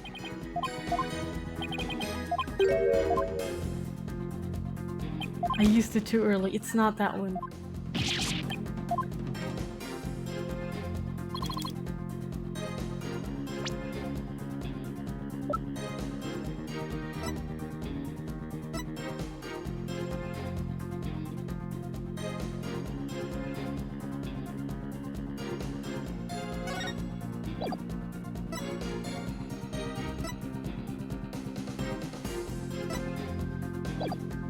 Oh, okay, maybe it's a photo. Let's see. Objection! It's not the photo.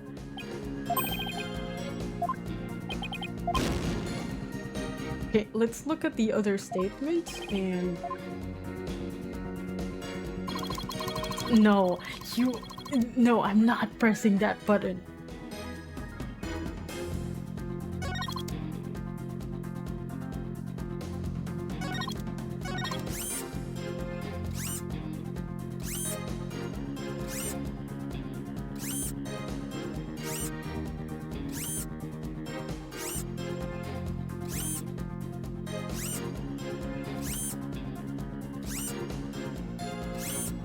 Oh, okay. Interesting. Interesting.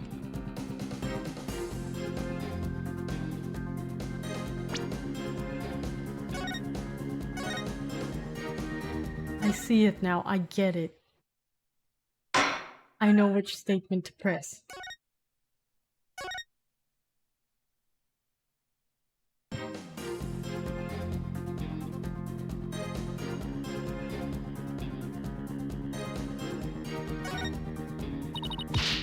Oh, nope.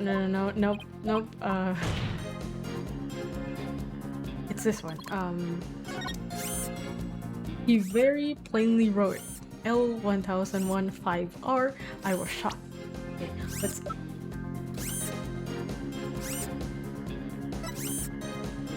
let's look at the rubble here. Objection! You can barely see the R. I just want to make doubly sure that L1015R is really what you saw written in blood. Yes, it very clearly said L1015R. Yeah, and also the fact that the lines and stuff. I guess that's important. But that's odd, because that's not what I see. Objection!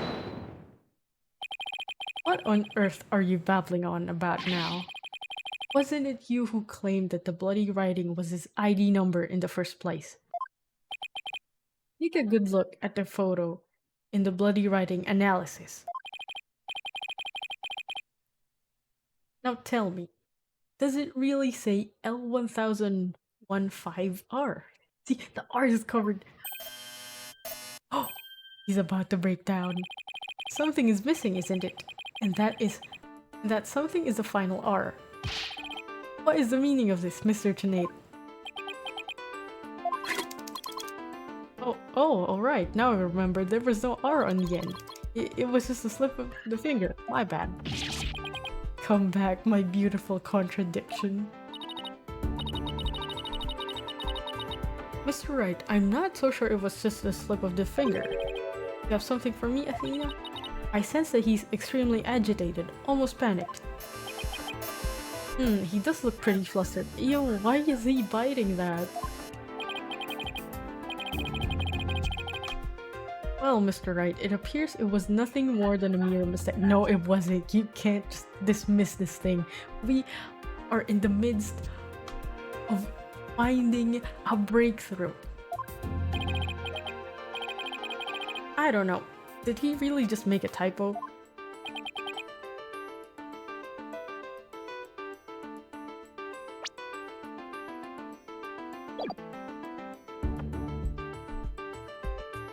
What about that R? Did Mr. Tonight really see it? Okay, okay, both of those are equally plausible.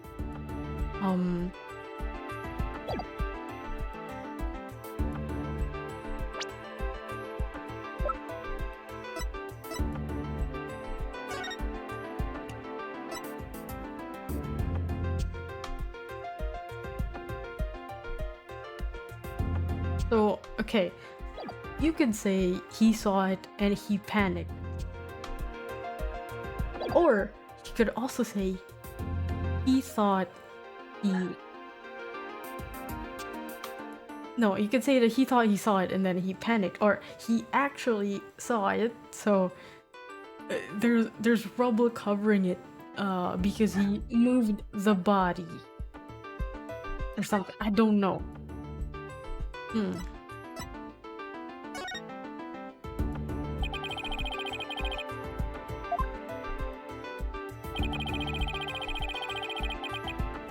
Well, I guess everybody makes mistakes. Even I get Mr. Justice and Miss Sykes here mixed up sometimes. I just don't believe in Mr. Wright. What? That I get you two confused? No, not that. That I can believe. I don't believe that Mr. Tonight just made a mistake. Guess I'd better think about this a little more. Wait, they didn't knock points off? Okay,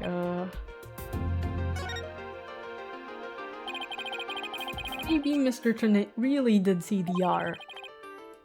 But there's no R anywhere in the bloody writing. What's going on here? Huh, now that I take another good look at the photo, I think maybe that's it. What is it now, Mr. Wright? Are you trying to imitate Apollo in his cords of steel? I've got it, so that's what happened. A slip of the finger. Is that all it really was? Because I don't think so. I propose that Mr. Tonight really did see the letter R. But the photo clearly shows that there is no R. No, look at that. Maybe he used the... Wait, no. No, Your Honor. Actually, just the opposite is true. The photo shows that Mr. Tonight actually could have seen the R. If you're going to make that claim, then you'd better be able to point out what you mean. What part of the photo shows that Mr. Tonight could have seen the R? Okay, right here. Right here. Take that! Please look here, to the right of the 5. Do you see a little bit of red? Oh, I see it. Just on the edge of where the floor is broken up. That's the R that Mr. Tonight saw. Objection! It's true that the witness wears some very, very odd goggles. But that doesn't mean his eyesight is bad, nor his brain power. But part of that little smudge looks like an R to me. Objection! But what Mr. Tonight saw wasn't that little smudge. There was a whole and complete R written there. Now where is it? It's in the case. Oh, wait, no. Before the floor was damaged by the explosion. What? So you're saying, you're telling me the crime was committed before the explosion? Oh, that's crazy. Oh well, that explains it, huh? Care to explain what you mean?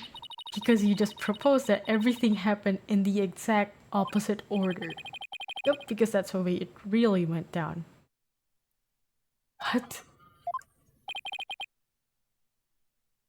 Right, because the photo was 8:50 something. And the time of death could have been anywhere between 8 to 11 a.m. So it makes sense. Timing of when the R was written turns everything about this case around. Wait, then where did he He hid the body in the case? Crazy. It was bro, it was before the explosion. I get it. I'm so smart.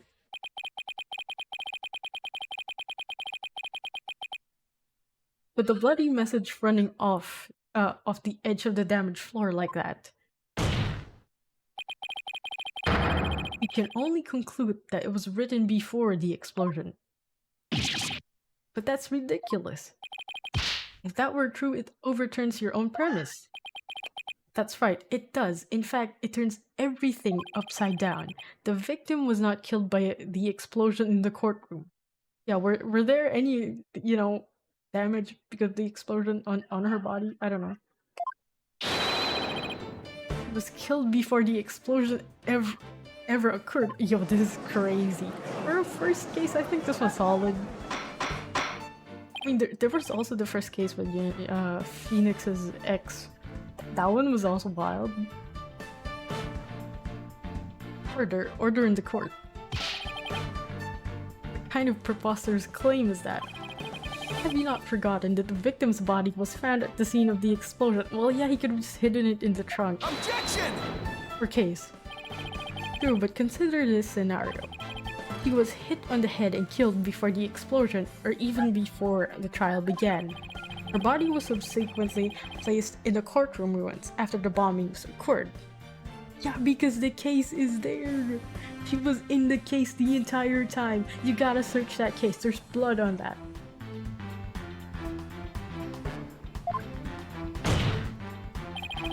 That way, it could be made to look like she was a victim of the blast. It sounds like we had better look into what the victim was doing before the trial. Mr. Payne, did anyone see Detective Arm before the trial? Let's see, according to the police report. Ah, here it is. One person saw the victim before the trial. And that person was Ted Tunate. Wait, what? No one besides Mr. Tunate saw the victim? That appears to be the case, Your Honor. Oh, oops, hold on. I would now ask the court to recall something. Specifically, Mr. Tunate's words from yesterday. It was when Detective Arm and I were transporting the bomb. Oh my, Mr. Tunate, just before the trial, you were with the victim. The two of you were together at the scene of the crime, courtroom number 4. He's key smashing.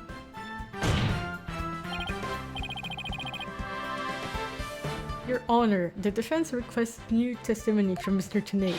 Oh, well, that is spicy.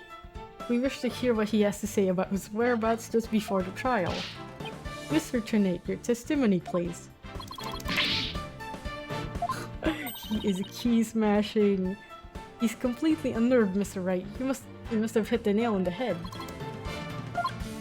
All I did was transport the bomb to the courtroom. I already told you. Blast this thing. I was only in the courtroom with the victim because of our work. I swear I was only transporting the bomb there. Objection! You and the victim were alone together at the scene of the crime. In other words, he certainly had the opportunity to commit murder. Did you not?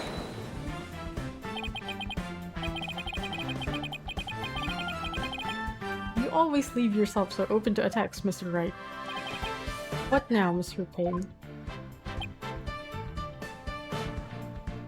Yes, Mr. Tunate may have had the opportunity to kill Detective Arm, but an important piece of your assertion is missing. What important piece? The murder weapon. What do you claim was used to kill the victim? Oh, this is easy. Mr. Payne has a point. Even if Mr. Tunate had a chance, without a weapon, we can't accuse him of the crime. Well, Mr. Tunate. Oh, yes, that's right. I didn't have any sort of thing that could be used as a murder weapon on me. I'm sure I couldn't possibly have killed Detective Arm. Did he really have nothing he could use as a murder weapon? What is it, Athena? Just looking over the victim's autopsy report. I'm hoping there's something in here that can point us in the right direction. It's the remote! Guys, I know it's the remote. Yeah, flat object. Yeah. Flat surface. Heavy blunt object with a flat surface could. Yeah. Okay.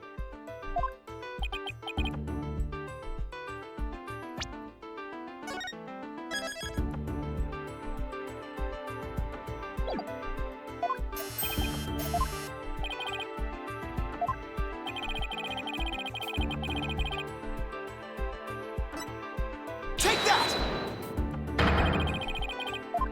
It's not?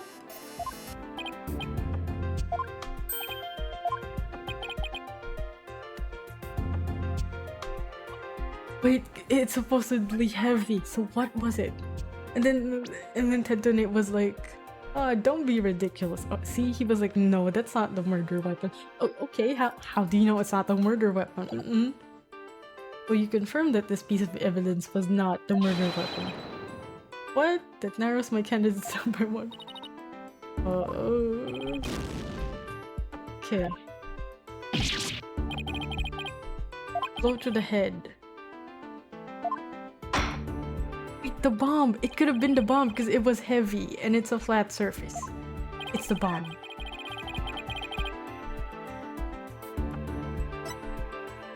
Take that! Mr. Trinate, you say you didn't have anything that could be used as a weapon. It's the bomb. But in fact, you had the perfect thing. What the devil are you talking about? You had this.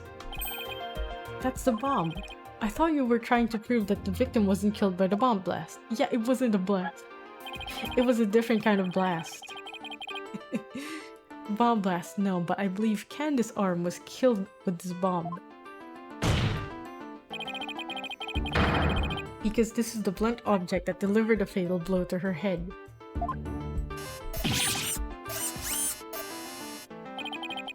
Please recall the description of Detective Arm's head wound. Trauma to the back of head caused by impact with a flat object. We assumed this injury was sustained when her head hit the floor. But a blow from any flat side of this bomb would produce the exact same wound pattern.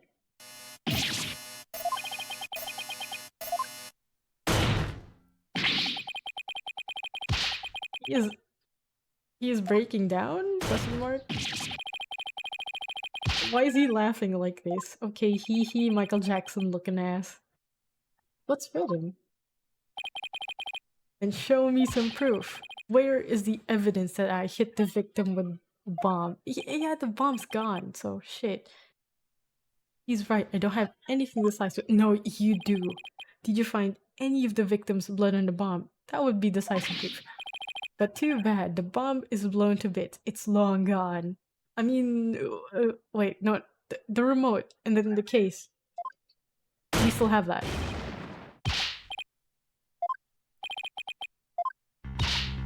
Mr. Wright, is there really nothing on the bomb in the photo?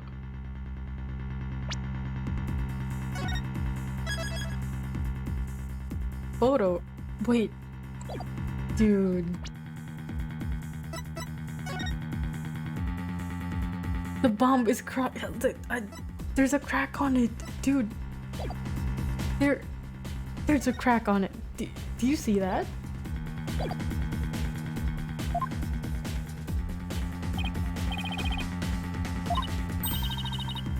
Yeah, there's a fucking crack on it.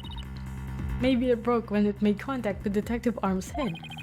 That's definitely a distinct possibility, but unless we find a fragment with the victim's blood in it, it's not going to count.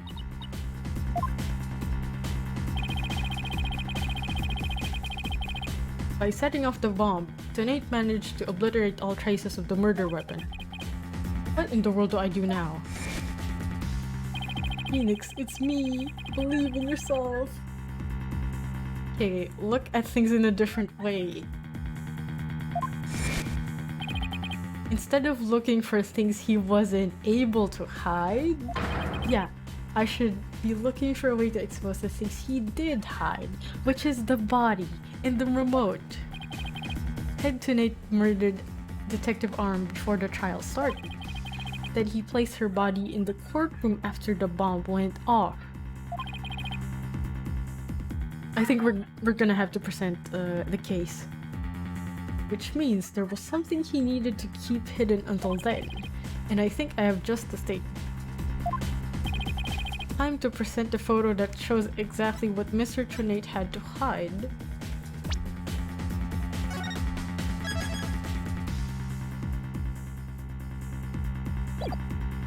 Wait, no.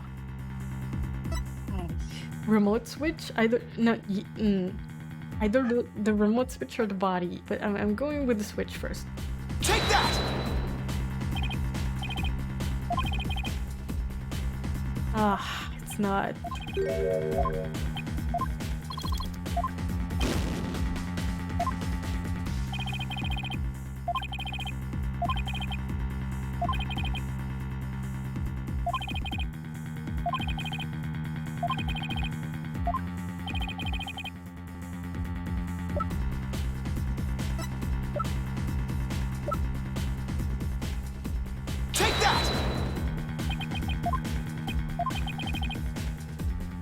Yeah, okay. Your Honor, there's something we've all been overlooking. If the murder took place before the trial, then Mr. Trinate would have had to hide the body somewhere during the trial. Hey, you're right. And if we can figure out where that hiding place was, exactly, we might be able to find some evidence we can pin him down with. So where could Mr. Trinate have hidden the body during the... Guys, it's this one. Take that. 3DS? Hello? Take that! There we go. Wait, a box big enough for a body. A box that was in the courtroom the whole time. A box nobody would touch if they thought there was a bomb in it. Mr. Trinate. What is it? Do you finally have some decisive evidence to show me? No, you're the one who's going to show it to me. Come again? You heard me. Now, show me what's inside of that bomb transport case. What? Why? No, there's no need. You're not complying with the investigation, so you're sus. I've got him now. Just before the trial, you killed the victim with a blunt object, and then you placed her body in the ruins of the courtroom after the bomb went off. Clearly, you were trying to make it look like she died in the explosion, but where was the body hidden during the trial? Oh, I hadn't thought of that. Answer is right here. Inside a box made of thick alloy plating that can withstand any impact. Oh, no, that's completely false. If it's false, you should have no objections to showing us your transport case. Yeah. So, let's open it up and take a look inside, shall we?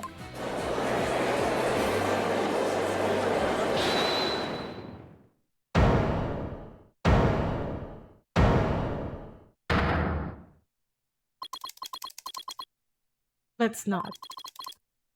Not if you value your life. Oh, shit. What's he up to now? Remain calm and listen carefully. This bomb will detonate in 5 minutes.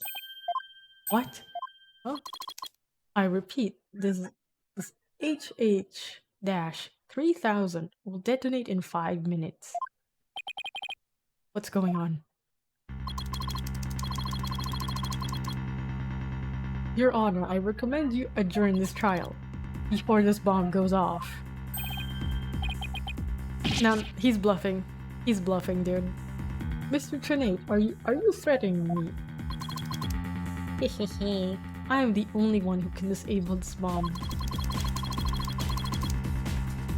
You do not want to die, your only option is to listen to me. But Mr. Trinate, didn't you say that's just a training model, a fake to practice on? I did, but I also lied. This is the real deal. This is the HH-3000. But the HH-3000 3000 was used to blow up courtroom number 4, wasn't it?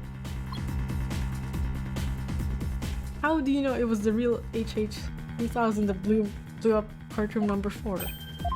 Oh, the bomb that blew up the courtroom was a different one that I made. What? Then are we to take that as a confession on your part?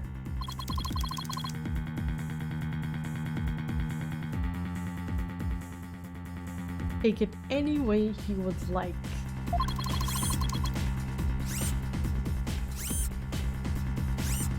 Just before the trial, I took the HH-3000 out of the stuffed animal and put my own bomb in it. What?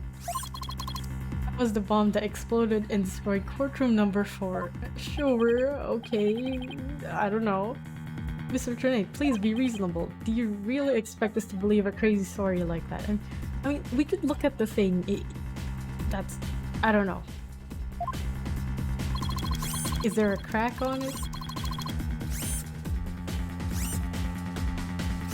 The HH-3000 it is so unique. I had never seen anything like it. It is so unique that I could not replicate the detonation mechanism.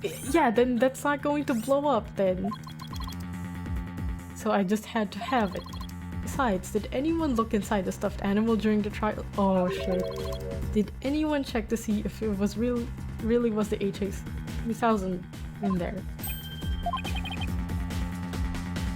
I must confess, no one opened the stuffed animal to check. So there really is a possibility that the bomb was switched out. No, not a possibility, a certainty. I did it. So he's had a real bomb with him this whole time. You had better get out of here while you can. You do not have much time.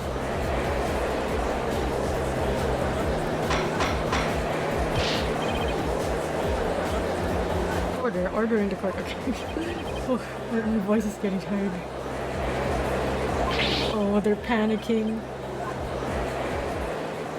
Yeah, no, that's a bluff. You four are still here? Well, aren't you brave? It just wouldn't do for the judge presiding over this court to run. But that horrible explosion the other day. The judge looks like he's about to book it for the nearest exit any second. And Mr. Payne... He booked it, okay, sure. And he's off. Mr. Wright, what do we do? It would be pretty pathetic to run now, wouldn't it? But the bomb might really go off. What if it won't? Only 3 more minutes, folks. Is that bomb really the HH-3000? What should I do? Okay. Cat, what do you think should we do? I'm going to say, if it explodes, then it explodes. It would be funny. Well, it's been fun, but I will be going now. With my dear HH-3000, naturally. Oh, and by the way, I would advise against having me followed. Even with no remote switch, this bomb can still be triggered manually. If I think I'm being followed, I will detonate it on the spot. Farewell. Hold it! You're not going anywhere, Ted to Nate. Oh. Your Honor, there's no reason to be afraid. That bomb is a fake. Are you sure, Mr. Wright? More of your famous bluffing. Even at the risk of your own life. Mr. Wright, none of your bluffing now, not at a time like this. Lives are on the line here. I'm not bluffing, and I have proof. You do? Yes, of course, Your Honor. It's right here in the photo of the bomb, clear as day. Proof that Mr. Tonate's bomb is not the real HH-3000. Yeah, because there's no crack on it. I think. Hold on.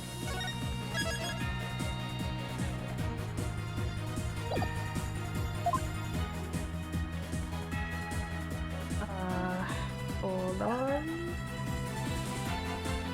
Take that! The display for the timer on the bomb in the photo is broken. Most likely it broke when Mr. Tonate used the bomb to attack Detective Arm. but the display on the bomb in front of us is not broken. Oh, you're right. Therefore, this is not the real HH-3000. Mr. Knight was clearly lying when he said he switched out the bomb in stuffed animal. The real HH-3000 blew up. Oh god, I'm getting tired. Blew up in courtroom number 4. This bomb is nothing more than a fake, a model used for training purposes. Fear not, Your Honor. I will examine the inside of the bomb transport case myself. Yes, please do that, Mr. Wright.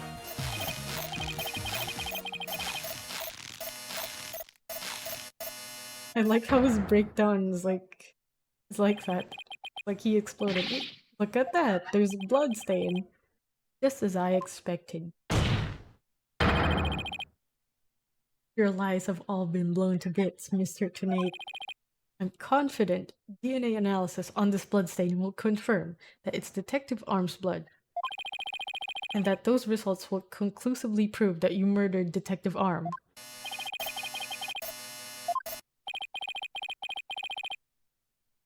How about it, Mr. Tonight? Think you can dismantle this decisive evidence? Get him, Phoenix. Get his ass. Dismantle it. Ha ha ha, you're too late. You missed your chance to run, so now you're out of time. This HH-3000 is about to explode. No, it's not. Don't try to threaten us, Mr. Tonight. I've already proved that your bomb is a fake. It's real. This bomb is the real thing, I tell- No, it's not. It's real. Delusional. Mad Bomber. Party of one. There's no time left. It's going to no, it's not. I have to disarm it. I have to take it apart. I can dismantle anything.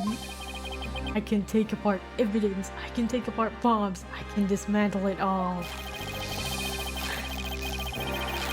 Me when I play machinist. Me when I don't. Me when I accidentally don't knit. I can dismantle it. Me when I don't dismantle. And the raid wide kills us. I'm kidding. I don't think that's possible unless, you know. That's not how you disarm a bomb.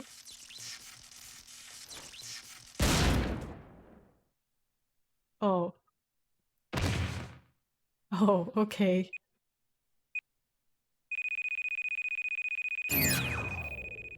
Game over. Ha! Dismantle attempt failed.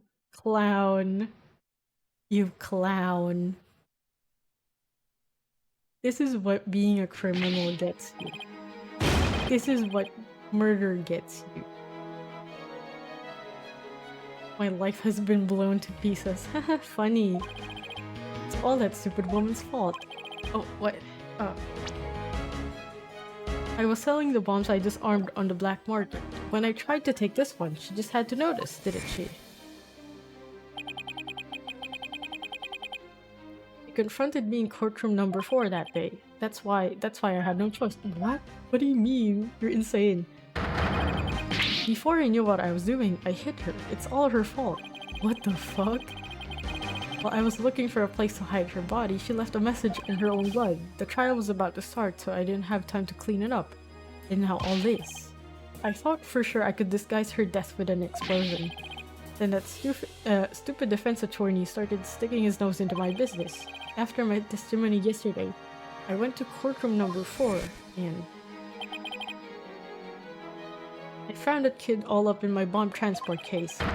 That's when I snuck up behind him, and bam. I like how he's confessing to everything now. I don't know, I think it's very anime. And when the idiot police arrested that little girl, I thought for sure I could pin it all on her.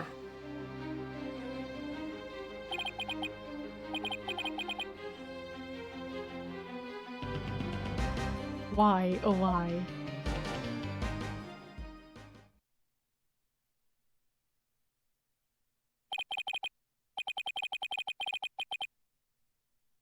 Head to Nate, you are hereby under arrest. On suspicion of the courtroom bombing and the assault on Mr. Justice, Your innocence or guilt will be determined at a later trial. Now then, I see that members of the public have returned to the gallery. One person, however, seems to still be running far, far away. Haha. Be that as it may, I will now announce Miss Juniper Wood's verdict. Let's go! Not guilty.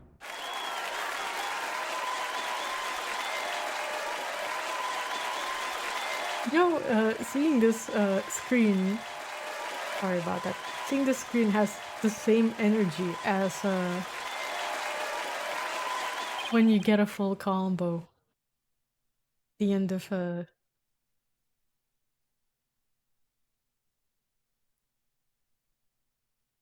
song thing in a rhythm game, the menu. Court is adjourned.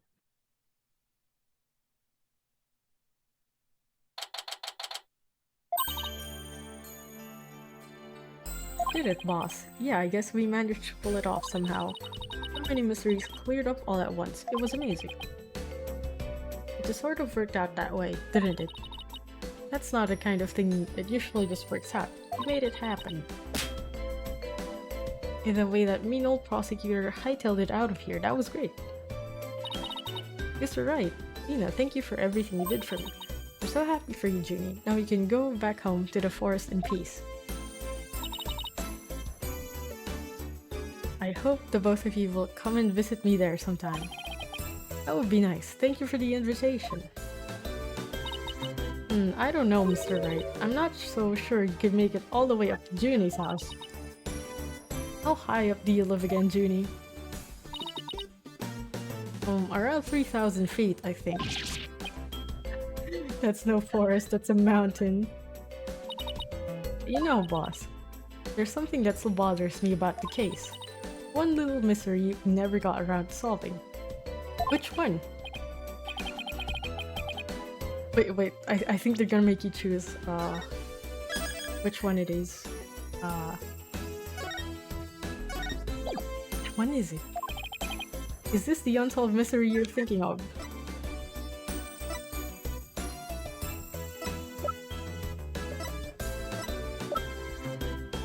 The tail? Take that!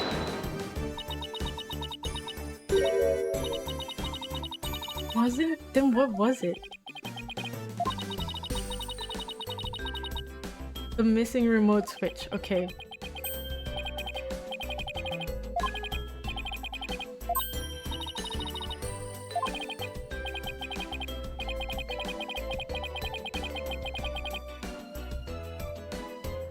Always remember, the trial isn't really over until you get back to the office. Even if you get a not guilty, you still have to remember to stay sharp. In other words, don't gloat too much over a victory, right boss? Thanks for the tip. But I still wonder where the remote switch disappeared to. Hey, cause it's not in the case. Maybe Mr. Tanate just got rid of it somewhere. Yeah, it is a pretty good thing to leave unsolved though. Well, let's just leave it up to the police to find. Hopefully we'll find out someday. I guess you're right. Hey, I know, Junie. Shall we go report the good news? You know, to that certain someone. I see. Okay. No, not her grandmother. To Apollo. Well, why don't we all go to the hospital together to see him? Great idea. I bet he's bored out of his mind. Okay. And so the courtroom bombing case has come to a close. Okay, but where's the remote though? Who took it? Is it gonna come up? The next trial was just over the horizon. There's never a dull moment with so many lawyers in the office, that's for sure. Apollo Justice is Athena Sykes and me, Phoenix Wright. Between the three of us, there's no case we can't solve. And our powers combined, we're an unstoppable team. At least that's what I believe. Oh no, what's gonna happen? Is there a cutscene, or are we just, you know...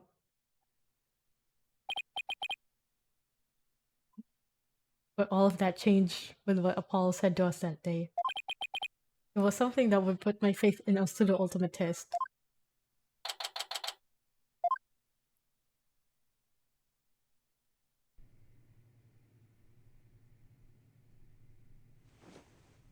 sorry, but I'll be taking a leave of absence. Wait, what do you mean by a leave? Can you at least give me a reason why? I can only say that this is something I must settle on my own.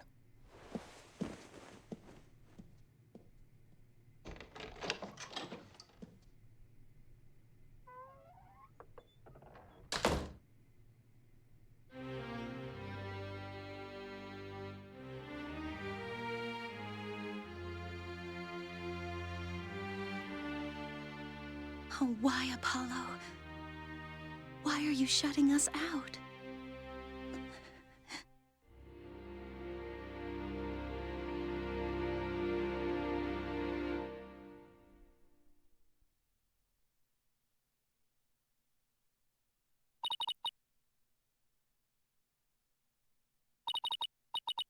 Oh,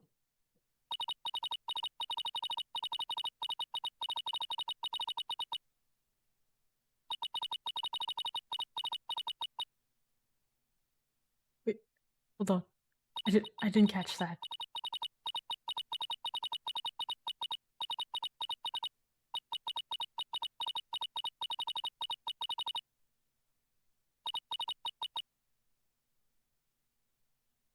I didn't catch that. Oh, no, she's talking about the second case.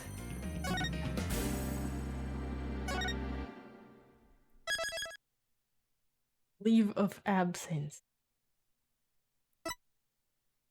What did he find?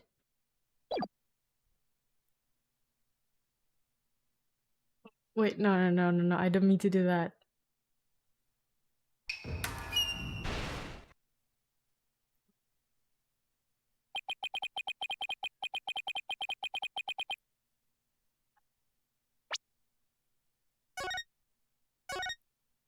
I did not mean to do that. Okay. That was rough. Well, the case was only supposed to be for 2 hours. I don't know how it took me twice as long. Maybe it's because I was yapping or I was reading the dialogue. Yeah. So thank you again for watching at such an odd hour. It's 7:19 a.m. I need to shower and go to bed. I have things to do today. Yeah, I I'm not quite sure if I am going to continue playing this on stream, simply because I'm not really sure if the way I play it is uh enjoyable to watch, you know? Or maybe if I do play it again, do do I read the voice lines? No, not voice lines. The dialogue out loud, because just so that it doesn't take too much time to cover cases. I don't know. We'll we'll see about that. We'll figure it out. Oh, next stream will probably be either another 3DS game, maybe Mario, maybe something else, um, or Final Fantasy, because I've been meaning to level up a crafter, and I also want to do some of the Allied Tribe. Oh wait, no, not Tribe. Allied Society quests on stream, but I don't know. We'll see. That's how it would be in this household. Okay, I need to go now. Again, thank you. Stay safe, stay hydrated. Good night, or good morning, or good afternoon. Bye bye.